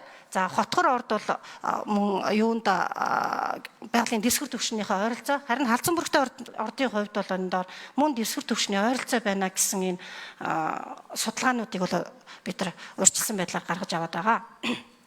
За энэ ордын халзан бүрэгтэй ордын хүдрийн баяжуулалтыг бол дээд зам тусгаснаар миний өмнөх хэлтгэж бол гравитац флотацийн хосолсон аргаар баяжуулах юм гэж боломжтой гэж яригдсан байгаа. Тэгэхээр ер нь бол анхдагч одоо 0.40 энэ нь бол геологийн төв лабораторид хийгдсэн судалгааны үр дүн ярьж байгаа. Тэгэхээр 0.41% газрын хувирын эсрэг агуулсан анхдагч хүдрийг гравитац флотацийн аргаар баяжуулаад 368% агууламжтай баяжмал одоо гаргаж авсан гэж байгаа. За тэгэхээр металл авалт нь бол одоо 7332%, цирконы агууламж бол одоо 98660 ppm гэх мэтчлэн ийм үр дүнгуудыг гаргасан. Гэхдээ энэ дээрээс юу харагдж байна гэхээр ер нь бол халзан мөрөгтэй ордын эрдэс хүдэр маань өөрөө одоо маш хүнд баяжигддаг. Нарийн нийлмэл одоо ийм бүтцтэй эрдсүүдийг агуулдаг учраас баяжуулалтын технологиг наривчлан явуулах шаардлагатай. Энэ одоо 368 гэсэн хувийн агууламжтай одоо агуулгыг аль болох өөр одоо тохирсон арга баяжуулалтын аргаар боловсруулж агуулгыг нэмэгдүүлэх шаардлагатай. Наривчлсан судалгааг хийх шаардлагатай. За цаашлаад мэдээж баяжуулалтаас гарах одоо хаягдал болон баяжмалд агуулгадах уран тойрны хэмжээг бол одоо хянаж явах шаардлагатай гэж үзэж байгаа. За ордын хөдрөөс гаргаж авсан баяжмалыг бол ер нь цаашлт гүн боловсруулах технологиор боловсруулна. За гэхдээ энэ баяжмалд маань ер нь яг ямар одоо эрдэс агуулгаж байна гэдгээс шалтгаалаад баяжмалыг боловсруулах химийн технологи тодорхойлогдно. Тэгэхээр ер нь бол одоо энэ юуны Канадад хийсэн судалгааны үр дүнгээс харахад бол энэ ордын хөдөрт шүлтийн боловсруулалт одоо болох юмаа гэсэн юм урьдчилсан судалгааны дүн гаргасан байна. За шүлтийн боловсруулалт хэрхэн явдаг юм бэ гэхээр тэр харагдж байна. Газрын ховор элементийн баяжмал. За тэр баяжмалыг бол натрийн гидроксидээр уусгаж газрын ховор элементийг гидроксид хэлбэр шилжүүлнэ. Үүсэн гидроксидыг давсны хүчлээр уусгаж хлорид хэлбэр шилжүүлээд дараа нь тэр шингэн хэсэгт байгаа хлоридо шавелын хүчил буюу хурган чихний хүчлээр тунадасжуулж оксалат хэлбэр шилжүүлээд дараа нь одоо өндөр температурт шатааж газрын ховор элементийг эслийг бол гаргаж авах ийм технологийн схемийн дагуу явагддаг байгаа. Тэгэхээр энэ ордын хувьд бол ер нь одоо эхлээд ямар зорилгоор ямар агууламжтай баяжмал гаргаж авсан тэр баяжмалаа хэрхэн яаж одоо боловсруулах уу химийн технологи нь яаж явагдах уу гэдэг бол нарийн одоо ийм наривчилсан гүнзгийрүүлсэн судалгааны үр дүнд бол гарч ирнэ. За мэдээж одоо уран тойрны гэдэг асуудал байгаа учраас энэ баяжуулалт боловсруулалтын процессын үед энэ уран тойрныхон агууламжийг бол үе шатанд нь нарийн хянаж одоо явж явах ёстой. За тэгээд мэдээж халзан мөрөгтэй ордын ордыг боловсруулах энэ дөр бол туршилт судалгааны ажил хомск хийгдэггүй байгаа учраас энэ дээр ер нь та бүхэнд энэ нөгөө боловсруулалтын явцад уран тойрны маань хаана ингээд хэрхэн яаж тархан хуваарлдаг юм бэ гэдгийг энэ манай химийн технологийн хүрээлэн дээр хийгдсэн одоо хотгор ордын хүдэр дээр хийгдсэн судалгааны хүрээнд бол ингээд тайлбарлах гэж байна. За тэгэхээр энэ дээрээс ингээд харахад хотгор ордын хувьд бол одоо хүдэртэй ураны хувьд 0.1% ингээд агуулгажсэн бол баяжуулах процессын үед одоо 7 дахин баяжигдаад 0.7% болчихж байгаа. Тэгэхээр энд бол баяжмал дотроо уран маань өөрөө баяжигдаад ингээд ороод ирж байна. За тэгэнгүүтээ нөгөө мэдээж баяжуулалтын процесс явуулахаар хаягдал гэж гарч ирнэ. Тэр хаягдалт нь бол нөгөө ураны маань агууламж багасчихж байгаа. За тэгээд эхний одоо энэ ногооноор харуулсан энэ юм бол баяжуулалтын процессд хэрхэн уран маань хуваарлагдж юм бэ? Энэ дараа нь энэ цагаан дэвсгэр дээр хаяж байгаа нь бол боловсруулалтын процесс байгаа. Баяжмалаа боловсруулахад нөгөө уран маань баяжуулалтын хатуур шингэн хаягдалд хэдэн хувьтай агуулгаж байгааг ингээ харж байна. Тэгэхээр яах нь боловсруулалтын үед бол улмал одоо агууламж нь ингээ багасах юм шинж төлөв бол бидний судалгааны үндсэн дээр бол гарч ирсэн. За ингээд ер нь бол энэ газрын ховор элементийн хүдэр баяжмалыг боловсруулах процессын үед мэдээж уран тойрны өөр бусад хүнд металл ер нь л одоо энэ бусад уул уурхайн одоо үйлдвэрлэлд тохиолддог энэ байгаль орчинд үүсгэж болцсошгүй юм сөрөг нөлөөллүүдийг бол маш нарийн авч үзэх хэрэгтэй байгаа. За тэгэхээр ямар одоо тохиолдолд байгаль орчинд эрсдэл үүсгэж болох вэ гэхээр энэ олборлолтын процессын үед бол одоо хаягдал чулуулгын агуулгоос энэ хүнд металл за уран гэх мэт нь одоо борооны усаар угаагдах ийм эрсдэл үүсэх байж болно. Гэхдээ мэдээж хаягдал чулуулагийн хэмжээ маань өөрөө маш том хэмжээтэй учраас борооны усанд идэгдээд явах процесс бол маш удаан явагддаг байгаа. За тэгэхээр эрсдэл бол хамаагүй байгаа гэсэн үг. Харин хоёрдугаарт юу бол баяжуулалтын одоо хаягдлын сан гэж байгаа. Тэр хаягдлын сан маань өөрөө баяжуулалтын процессын үед бол одоо нэг 12% чигшилтэй ингээд гардаг цутан хэлбэрээр ингээд гардаг учраас хэрвээ тэр хаягдлын сан маань байгалийн давгчгүй хүчин зүйлдэл одоо нэр хүчгүй бол хаягдлын сангаас одоо үүсэх байгаль орчны сөрөг нөлөөлөл харьцангуй бас бага гэж ингэж үздэг. За тэгээд энэний талаар бол дараагийн ихтгэл маань яригдаа явчих хаа. За анхаарал хандуулсанд баярлалаа. За баярлалаа. За дараагийн илтгэл байгаль орчин уур амьсгалын өөрчлөлтийн яамны мэдээллийг хүрээлэн буй орчны бодлого үнэлгээний газрын дараа инх мөх танилцуулна. Инх мөх дараа юу ч.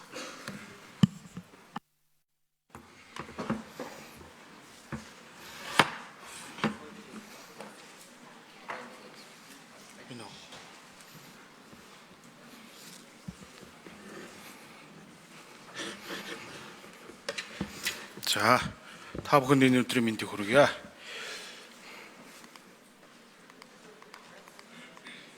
За, илтгэлийн агуулгын хувьд бол байгаль орчны нөлөөллийн ерөнхий үнэлгээ, наривчилсан үнэлгээ, агуулгын ажлын үеийн байгаль орчны менежментийн төлөвлөгөөтэй холбоотой процесс явц ямар төвшөнд байгаа талаар товч мэдээлэл өгье. За, тухайн төслийн буюу газрын ховор элементийг ил аргаар ашиглах төслийн байгаль орчны нөлөөллийн ерөнхий үнэлгээний дүгнэлт 2022 оны 2 сарын 5-нд гарсан тухайн ерөнхий үнэлгээний дүгнэлтээр наривчилсан үнэлгээ хийх шаардлагатай гэдгийг дүгнэлт гарсан байж байгаа. Ингээд үндсэндээ байгаль орчны нөлөөллийн ерөнхий үнэлгээний дүгнэлтэнд онцгойлон анхаарах шаардлагатай зүйлүүдийг бол тусгаж өгсөн. За энэ дээр ямар асуудлыг тусгаж өгсөн гэхээр төслийн үйл ажиллагаанаас хүний эрүүл мэнд, байгаль орчин, улс хөрс, агаар, амьтан ургамалд үзүүлэх сөрөг нөлөөлөл, түүний хамар хүрээ, учруулах хохирлын хэмжээг тооцож экологи эдийн засгийн үр ашигтай хэрэгжүүлэх боломжтой хэсэг талаар нэгдсэн дүгнэлт гаргах гэж. 2. Тухайн орд газрын доорх болон гадаргын усны хамаарлыг тогтоох, мөн одоо тухайн ордыг ашиглагтай холбоотой технологитой уялдуулан наривчсан судлах, мөн одоо мэргэжлийн байгууллагын дүгнэлтийг гаргуулах гэсэн ийм зөвлөмжийг өгсөн байна. За дөрөвдүгüүрт нь тухайн ордын үйл ажиллагаа явагдсантай холбоотойгоор тусгай зам ашиглах журмын дагуу энэ замыг одоо бий болгохтой холбоотой асуудлыг наривчсан үнэлгээний тайланд тусгаж өгөх энэ зөвлөмжийг өгсөн байна. За 5-дугаарт нь тухайн уулын ажил болоод баяжуулалтын үйл ажиллагаатай холбоотойгоор уурхай хаалтын нөхөн сэргээлтэд өрсөн төлөвлөлтийг хийх. За мөн 6-т нь тухайн тайланг байгаль орчны нөлөөлөх байдлын үнэлгээний тухай хуулийн 8-4-8 заасны дагуу иргэдийн нийтийн урлаар хилцүүлэх олон нийтийн оролцоог хангахтай холбоотой ийм онцгойлон анхаарах шаардлагуудыг бол ерөнхий үнэлгээнээр тавьчихсан байна. За ингээд төсөл хэрэгжүүлэгч болоод мэргэжлийн байгууллагаас тайланг 2023 оны 8 сарын 30-ны өдөр уул уурхай хүнд үйлдвэрийн байгаль орчны төсөл хилцэх мэргэжлийн зөвлөлийн хуралдаанаар хэлэлцүүлсэн байна. Ингээд мэргэжлийн зөвлөл тухайн тайланг сонсоод тухайн тайлангийн хувьд бол ургамлын суурь судалгаа зураглал буруу хийгдсэн, улсын орчинд үзүүлэх сөрөг нөлөөллийг наривчлан тодорхойлох, усны чанарын судалгаа мэдээлэл зөрүүтэй, за мөн одоо мониторингийн цэгүүд тодорхойгүй, судалгаа хангалтгүй гэдэг үндслээр мэргэжлийн зөвлөлөөс тухайн одоо тайланг буцааж шийдвэрлсэн байгаа. Одоогийн байдлаар байгаль орчин уур амьсгалын өөрчлөлтийн яамд бол тухайн тайлан бол ирүүлээгүй, хянагдаагүй байна. За байгаль орчны менежментийн төлөвлөгөөтэй холбоотой асуудал энэ слайдн дээр харагдаж байгаа. За ашигт малтамлын тухай хуулийн 39-р зүйл заасны дагуу байгаль орчин уур амьсгалын өөрчлөлтийн яамнаас 2023 онд хайгуулын ажлын үеийн байгаль орчныг хамгаалах нөхөн сэргээлтийн төлөвлөгөөг бол баталсан. За ингээд тухайн менежментийн төлөвлөгөөний хэрэгжилтийг Ховд аймгийн байгаль орчны газраас дүгнээд 2024 оны 3 сарын 22-ны өдөр тухайн төлөвлөгөөний хэрэгжилт 90% гүйцэтгэлтэй байна гэсэн ийм албан бичиг холбогдох ажлын хэсгийн дүгнэлтийг ирүүлсэн. За энэ одоо дүгнэлтийг үндэслээд 2024 оны байгаль орчны менежментийн төлөвлөгөө батлагдсан байдаг. За энэ слайданд бол 2024-25 онд бол үйл ажиллагаа явагдаагүй. За менежментийн батлагдсан төлөвлөгөө болоод энэ тухайн сумын засаг даргын үйл ажиллагааг зогсоосон тухай албан бичиг бол энд харагдаж байна. За орон нутгаас тусгай зөвшөөрлийг цуслахтай холбоотой 5 албан бичиг ирсэн байдаг. Тухайн 5 албан бичгүүдийг нэг үрчлэн энэ дээр оруулж гисэн байж байна. За хамгийн ихний албан бичиг бол 2024 оны 2 сарын 15-нд ирсэн. Тухайн албан бичигт бол тусгай зөвшөөрлийг цуцлуулахтай холбоотой асуудлыг хөндсөн. За ингээд улмаар бол одоо байгаль орчин хуучнаар аялал жуулчлалын яамнаас бол 3 сарын 7-ны өдөр ашигт маламлын тухай хуулийн 56-гийн 1-5 буюу мөн одоо байгаль орчин уур амьсгалын өөрчлөлтийн сайдын баталсан 2020 оны журам байж байгаа. За тухайн журам нь бол ашигт маламлын тусгай зөвшөөрөл цуцлахтай холбоотой байгаль орчин аялал жуулчлалын яамны гарах дүгнэлтийн хүрээнд тавигдах шаардлага гэж байна. Энэ шаардлагыг хангаж ирүүлээч гэдэг ийм албан бичгийг хургуулсан. За үүнтэй холбоотойгоор 6 сарын 5-нд мөн хариу ирүүлсэн байна. Тухайн хариу ирүүлсэн албан бичигт бол одоо журмын шаардлага бол бас мөн одоо бүрэн хангагдаагүй учраас дахин хангаж ирүүлнэ гэдэг ийм албан бичиг явуулсан. Ингээд тухайн 5 албан бичгийн агуулгын хүрээг хараад үзэхээр харах дээр тухайн одоо яг энэ 2020 оны байгаль орчин аялал жуулчлалын сайдын баталсан журмаар тавигдсан шаардлага үндэслэл бүрэн хангагдахгүйгээс болоод байгаль орчин уур амьсгалын өөрчлөлтийн яамнаас тухайн тусгай зөвшөөрлийг төдөлгөлзүүлэх, цуцлах, дүгнэлт гарах юм эргэцэн орчин бүрдэхгүй юм нөхцөл байдал үүсэж явж байгаа. Ер нь яг ашигт маламлын тухай хуулийн 56-гийн 1 дээр тусгай зөвшөөрлийг цуцлахтай холбоотой 11 заалт байж. Энийн нэг заалт нь л байгаль орчин уур амьсгалын өөрчлөлтийн яамтай хамааралтай байж. Энэ нь болохоор 56-гийн 1-5 бол тусгай зөвшөөрлийг цуцлуулах, дүгнэлтийг холбогдох, төрийн захиргааны байгууллага буюу ашигт маламлын газарт хүргүүлэхтэй холбоотой юм заалт байж. Тэгэхээр яг энэ ашигт маламлын тухай хуулийн 56-гийн 1-5 гэдэг байж. Энэ дээр ямар үндслүүд байна гэхээр дүгнэлт гарах үндслэл байж. Байгаль орчинд хортой нөлөө үзүүлж байгаа эсвэл нөхөн сэргээлтийг менежментийн төлөвлөгөөний хэрэгжлийг хангаагүй гэж. 23 онд үйл ажиллагаа явуулаад тэрийг орон нутгаас 90% дүгнэсэн. Ингээд харахаар 23 оны үйл ажиллагаа явуулсан дээр менежментийн төлөвлөгөө нөхөн сэргээлт үүргээ хэрэгжүүлээгүй байна гэдэг асуулт тавихлаар орон нутгаас нь 90% үнэлсэн байж. Үнэхээр энийг менежментийн төлөвлөгөө хэрэгжүүлээгүй нотлох баримтаа ирүүлээч гэдэг шаардлага тавьчих. Хоёрдугаарт нь болохоор байгаль орчинд хортой нөлөө үзүүлж байгаа бол энэ 2020 оны байгаль орчин аялал жуулчлалын сайдын баталсан журмын дагуу хөндлөнгийн мэрэгжлийн байгууллагаар үнэхээр байгаль орчинд хордож байгаа хэсэг асуудлаар нь холбогдох баримт бичиг нотлохоо дүгнэлтийг ирүүлээч гэдэг ийм шаардлага байж. За анхаарал хандуулсан байдал. За дараагийн шинжээч. Халзан бүрэгдээд ашиглалтаас үүдэх байгаль орчин нийгмийн эдийн засагт үзүүлэх нөлөөллийн талаарх дүгнэлт танилцуулах. Шинжээч Наран Цэцэг.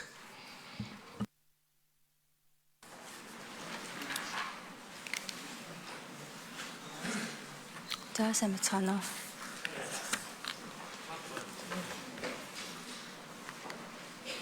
За саяны байгаль орчин цаг үеийн өөрчлөлтийн ямар танилцуулсны дагуу одоогоор болохоор төслийн талбайд дараах байгаль орчны ажлууд хийгдсэн байна.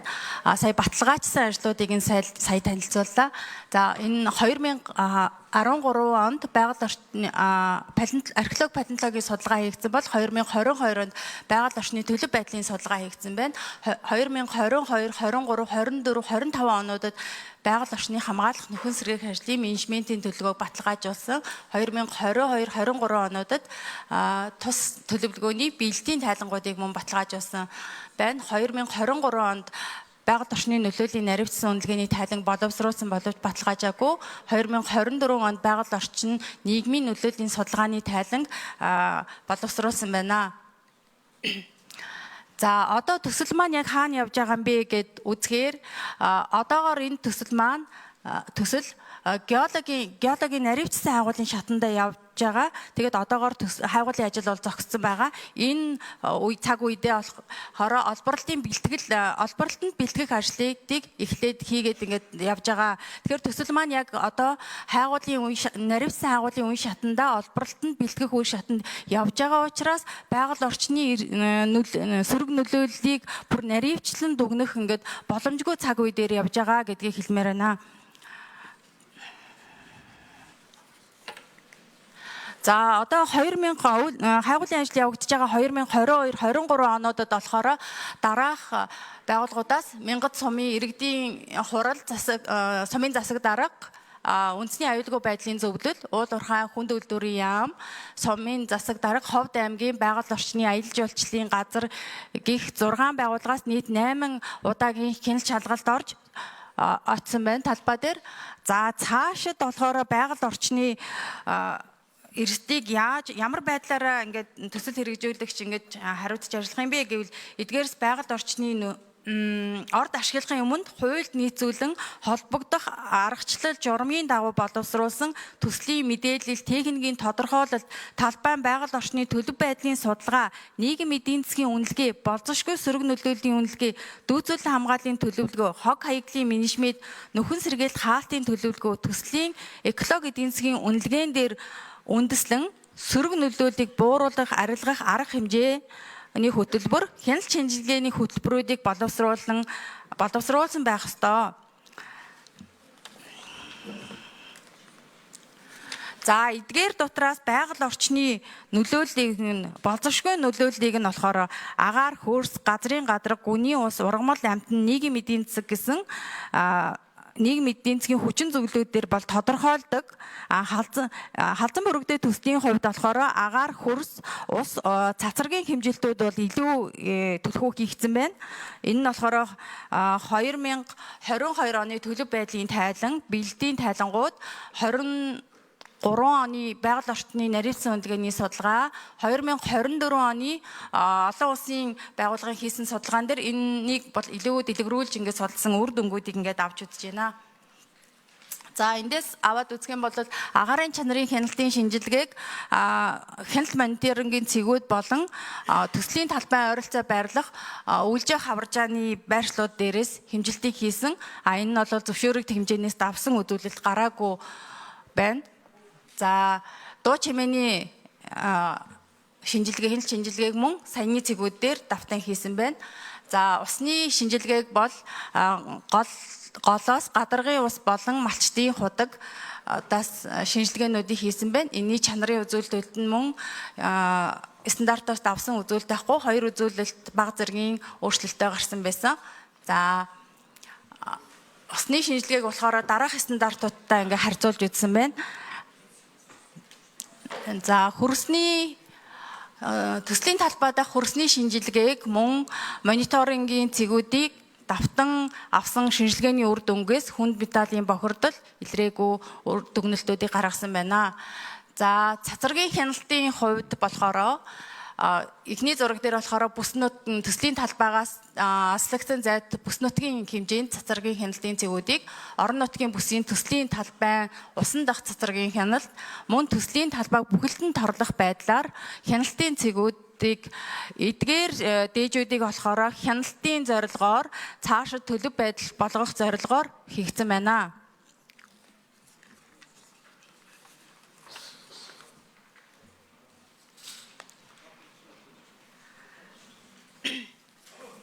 Цацрагийн чиглэлээр төрийн байгууллагын хяналт, шалгалтын мэдээ тайлан, улсын байцаагчийн гаргасан дүгнэлт болон олон улсын зөвлөх үйлчилгээний байгууллага, итгэмжлэгдсэн лаборатори, төсөл хэрэгжүүлэгч байгууллагын 2012 оноос 2025 онуудыг хийгдсэн шинжилгээний дүн судалгаа, тоо мэдээлэл дүн шинжилгээ хийж ажиллалаа. Тооцоолол дүн шинжилгээг хөрс, ус, радионы хуримтлалын дүн болон гамма цацрагийн тунгийн чадлын хэмжилтээр бүлэглэн авч үзсэн. Тус үр дүнгуудыг нэгтгэн дүн шинжилгээ хийхэд хөрсний дээжид агуулгадах кали, уран, торий агуулга цацрагийн аюулгүй норм заасан чөлөөлөгдөх түвшний утгаас 106-аас 241 дахин их, гамма цацрагийн тунгийн чадлын хэмжилтийн утга 4-өөс 8 дахин их, радоны хуримтлал хэмжилтийн 1 цэгт 1.2 дахин их, усан дах цацрагийн идэвхт изотопуудын үзүүлэлт нь цацрагийн аюулгүй норм MNS 09 тэг 5 2018 стандартад заасан зөвшөөрөгдөх хэмжээнээс хэтрээгүй гэсэн дүгнэлтүүд гарч байсан байна. хэмжил шинжилгээний дүнгээс харахад өндөр гарсан цэгүүд нь халзан бүрэгдийн газрын ховор элементийн төслийн талбайд байрлаж байгаа бөгөөд тус талбайн ойролцоо сууршин амьдардаг малчин иргэд Мянгат сум Ховд аймгийн төвүүдэд хийгдсэн гамма цацрагийн тунгийн чадлын хэмжилтүүд нь Монгол орны дэвсгэр төвшнгөөс хэтэрсэн үзүүлэлт бол ажиглагдаагүй. За дараагийн слайд дээр халзан бүрэгдийн газрын ховор элементийн төслийн талбайд хамгийн өндөр хэмжигдсэн 167 микрозевр цаг буюу Монгол орны дэвсгэр түвшнээс 8 дахин их гарсан утгыг Монгол орны болон олон улсын зарим цэгүүдэд харьцуулсан байдлаар диаграм дээр ингээ харуулсан байна. Үүнээс харахад энэ цэгүүдийн болохоор үүнээс харахад цацрагийн тун өндөр байдаг нүүрс, алт, жонш, уурхаануудын зарим нэг цэг болон газрын хөрсийг нь хөндөөгүй байгалаар оршиж байгаа уул, тал, аршаануудын зарим цэгүүдийн жишээ болгон татаж харьцуулсан байна.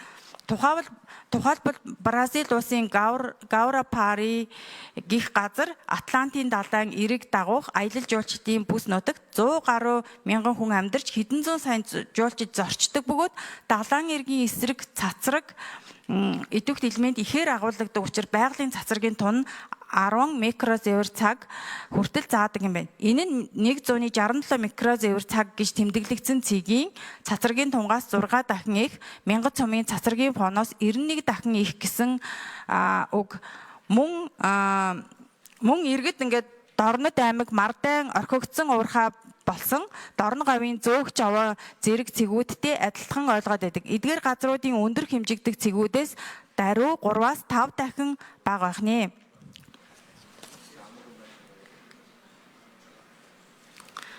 За, ер нь дэлхий дээр оршин байгаа амьтай аймгийн бүхий л бит хүрээлэн буй орчин хоол, хүнс, агаар, хөрс, чулуулаг, сансар, огторгүй өөрийн гисэн тодорхой хэмжээний цацрагийг цацрагж байдаг. Жишээлбэл хүн жил хоол, хүнс, хөрс, агаар, сансрын туяа хүний хүчин зүйлээс бүтээгдсэн зарим нөлөөллөөс хамааран ойролцоогоор 2700 микрозевр тонг авдаг гэж олон улсын баримт бичигт ингээд дурдсан байдаг. Тэгвэл бид халзан бүрэгдийн газрын ховор элементийн төслийн талбайд хамгийн өндөр хэмжигдсэн 167 микрозевр цаг заадаг цэгийн утгыг эрүүл мэндийн салбарын бидний амьдралд хамгийн ойр хэрэгэлдэг шүдний эрентгенд 0.1 секундын хугацаанд буюу нэг удаа зураг дарах утгатай харьцуулахад 3 дахин бага, онгоцоор нэг удаа нисгэж сансрын туяанд өртөх тунгаас 150 дахин бага байгааг дараах хүснэгтээс ингээ харж болно.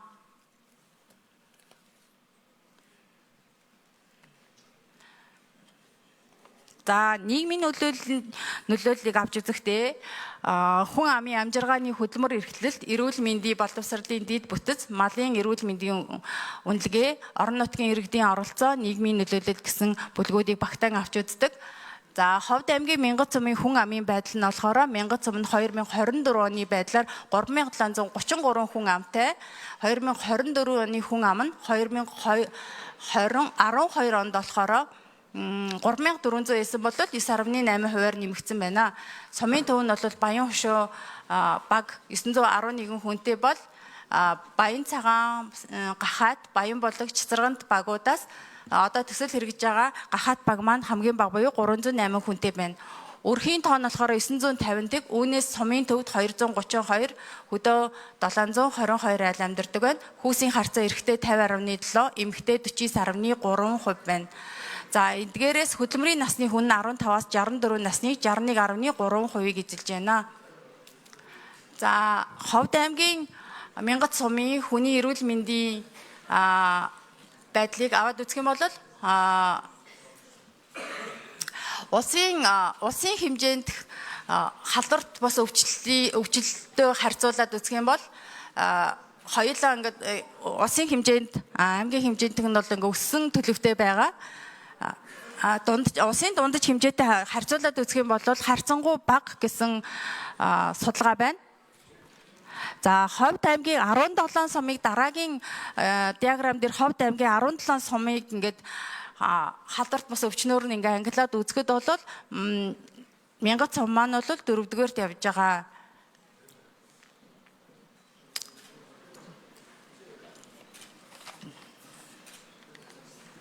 За хүн амын эрүүл мэндийн байдлаар халдварт бос өвчний тэргүүлэх шалтгаан бол улсын хэмжээнд нийтдээ амьсгалын тогтолцооны өвчин байгаа бол баруун бүс Ховд аймаг Мянгат сумын хувьд хоол боловсруулах тогтолцооны өвчин тэргүүлэх байр суурьтай байна.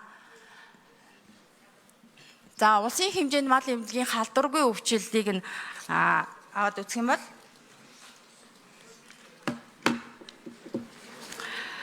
Мал эмнэлгийн эрүүл мэндийн газраас гаргасан тоо мэдээлэлд улсын хэмжээнд малын халдваргүй өвчлөлийн тоо 2024 оны байдлаар Архангаа Өмнө Говь Дурнад аймагуудад хамгийн их буюу 4336-аас 8436, Баян Үлгийн Ховд, Говь Алтаа, Сүхбаатар аймагт хамгийн бага буюу 53-аас 348 гэж бүртгэгдсэн байна.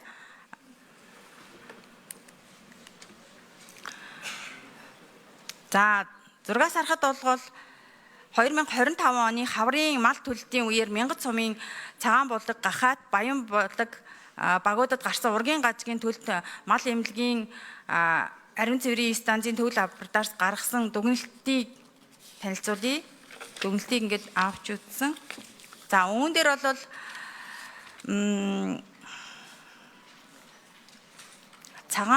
Цагаан болон сумд бол баруун урд хөлн ингээд буглагны үеэр дээш иргэн нурууны хэсэг рүү дээш иргсэн байрлалтаа толгой буюу чамархаа хэсэг нь эвэрхий толгой усрахаг хавантай тийм нэг хурах төрснийг нь Улсын мал эмнэлгийн ариун цэврийн станцын лабораторийн шинжилгээний болохоор үр дүн нь хар тугалаг, кадмий-зис, төмөр хэвийн хэмжээнд цайр хэвийн хэмжээнээс бага илэрсэн, элэг бөөрдөнд цези 137, тоорий 232, радий 226, калий 40 зөвшөөрөгдөх хэмжээнээс бага байна гэсэн дүгнэлт гарсан байна.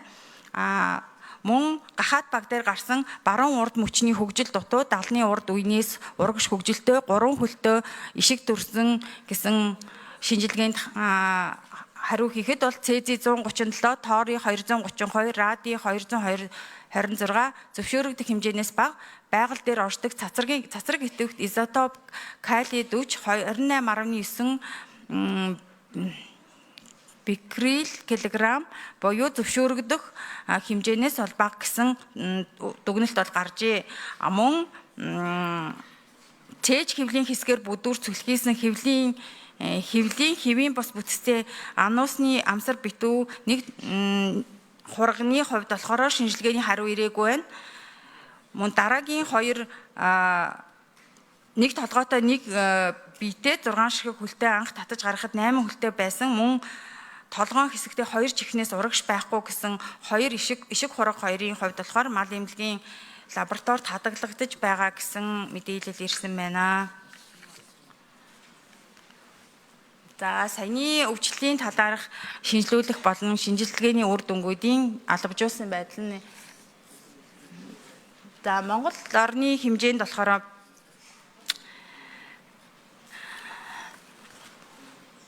вакцин солилцоо халдваргүй өвчний нөлөөллийн бусад хүчин зүйл буюу одоо энэ дээр болохоор аймагуудын халдваргүй өвчнүүдийг ингээд бүртгэсэн байдалтай. Ховд аймгийн хувьд болохоор мал эдрэх вакцин солилцооны эмгэг өвчний шалтгаан нь эрцийн дутагдал, йодын дутагдал гэж бүртгэгдсэн байна.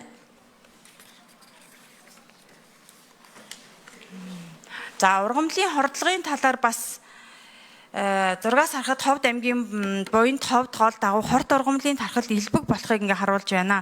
Манай эрдэмтдийн судалгаанаас үзэхэд Монгол орны байгаль цаг уурын өөрчлөлт, экологийн сөрөг хүчин зүйлүүдээс шалтгаалan ургамлын зүйлийн бүрдэл өөрчлөгддөг улмаар хорт үйлчилгээтэй бодис агуулгаж байна гэсэн энэ нь болохоор орчны нөхөл тэсвэртэй ургамал ихээр тархан ургаснаас мал бөөнөр болон гинэт хордох нээлттэй мал идэх эзэн тохиолдолд ургийн гажиг үүсэх магадлалтай гэсэн зүйлүүдийг бол ингээд байдаг гэсэн байна. За хариуцлагатай уул уурхай буюу ингээд зөвшөлтлийн талаарх бол олон улсын сайн туршлагуудыг ингээд бас Монгол оронд хэрэгжүүлээ явж байгаа. Энэний талаар дурдж өгөх юм бол үүнд юу ордог вэ гэхээр олон талт оролцооны олон талтай оролцогчдын зөвшөөрлөлийн механизм, иргэдийн оролцоотой хэн шийдгээ, хариуцлагатай уулуурхаан кодекс, нүүлгийн шижүүлэлт нөхөн олгорын загвар, соёлын өв хамгаалах, тусгай бүсийг тогтоох зэрэг ажлуудыг ингээ хийж байгаа байна. Үүнийг бас манай Монгол оронд хэрэгжүүлээд ингээд хийгээд эхлээд явж байгаа.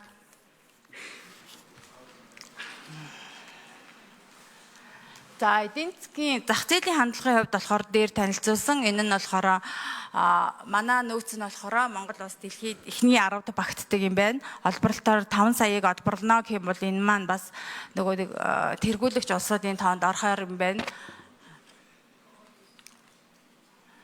За энэ төслийн талаарх мэдээллийг түрүүн танилцуулсан болохоор за техник эдийн 23 онд батлагдсан техник эдийн засгийн үндэслэл нь болохоор 5 сая тонноор батлагдсан 15 жилээр ингээ хийгдсэн. Энэ үр дүн энэ нь болохоор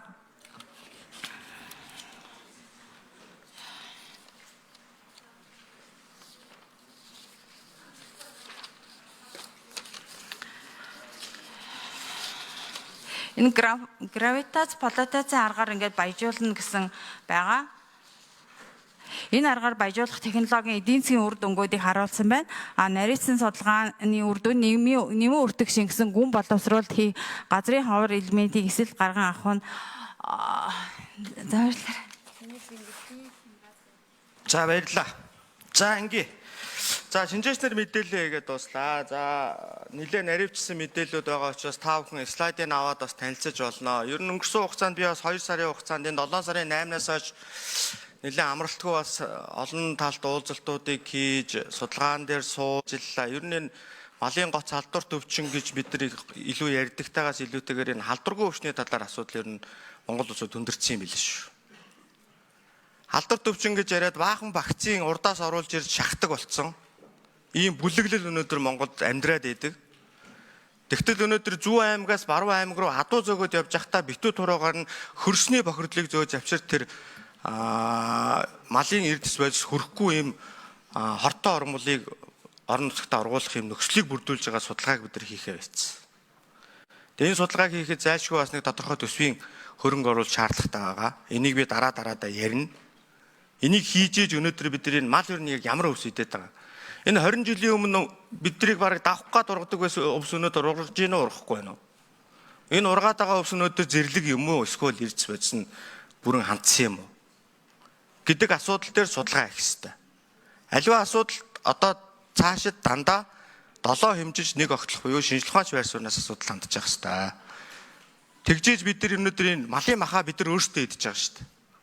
Тэгээ энэ мал өнөөдөр юу идэж байна? Юу ууж байна? Энийгээ бид нар шинжлэхээ байсан шин. Энэ өвсийг одоо бид нар шинжилж байгаа юм уу ер нь? Тэгээ нэг жоохон тийм одоо ямар ч хэлээ нэг өвчнгүүд гарахаар нэг баахан хилийн гаднаас нэг вакцин оруулж шахдаг бүлэглэлийн нэг юм малын гоц салдар төвчин гэж баахан хөл хорой тогтоодог. Өнгөрсөн хугацаанд нэг ийм л нөхцөл байдал үүсчихэд байгаа шүү. За мэдээлэл хийгээд дууслаа. За одоо ингээд цайны завсарлага 30 минут. 12:30-д орж ирээд 15 цаг хүртэл 2 цаг 30 минутын хугацаанд мянгад сумын 10 минутын мэдээллийг 2 хүн хийн, 25 хүн үг хэлж үзэл бодлоо илэрхийлнэ. 15 цагаас хоолнд ороод 16 цагаас орж ирээд улсын их хурлын гишүүд шинжээч нараас асуулт асууж хариулт авч үг хэлнэ. За ингээд сонсгол өндөрлөн. За сонсгол завсарлаа.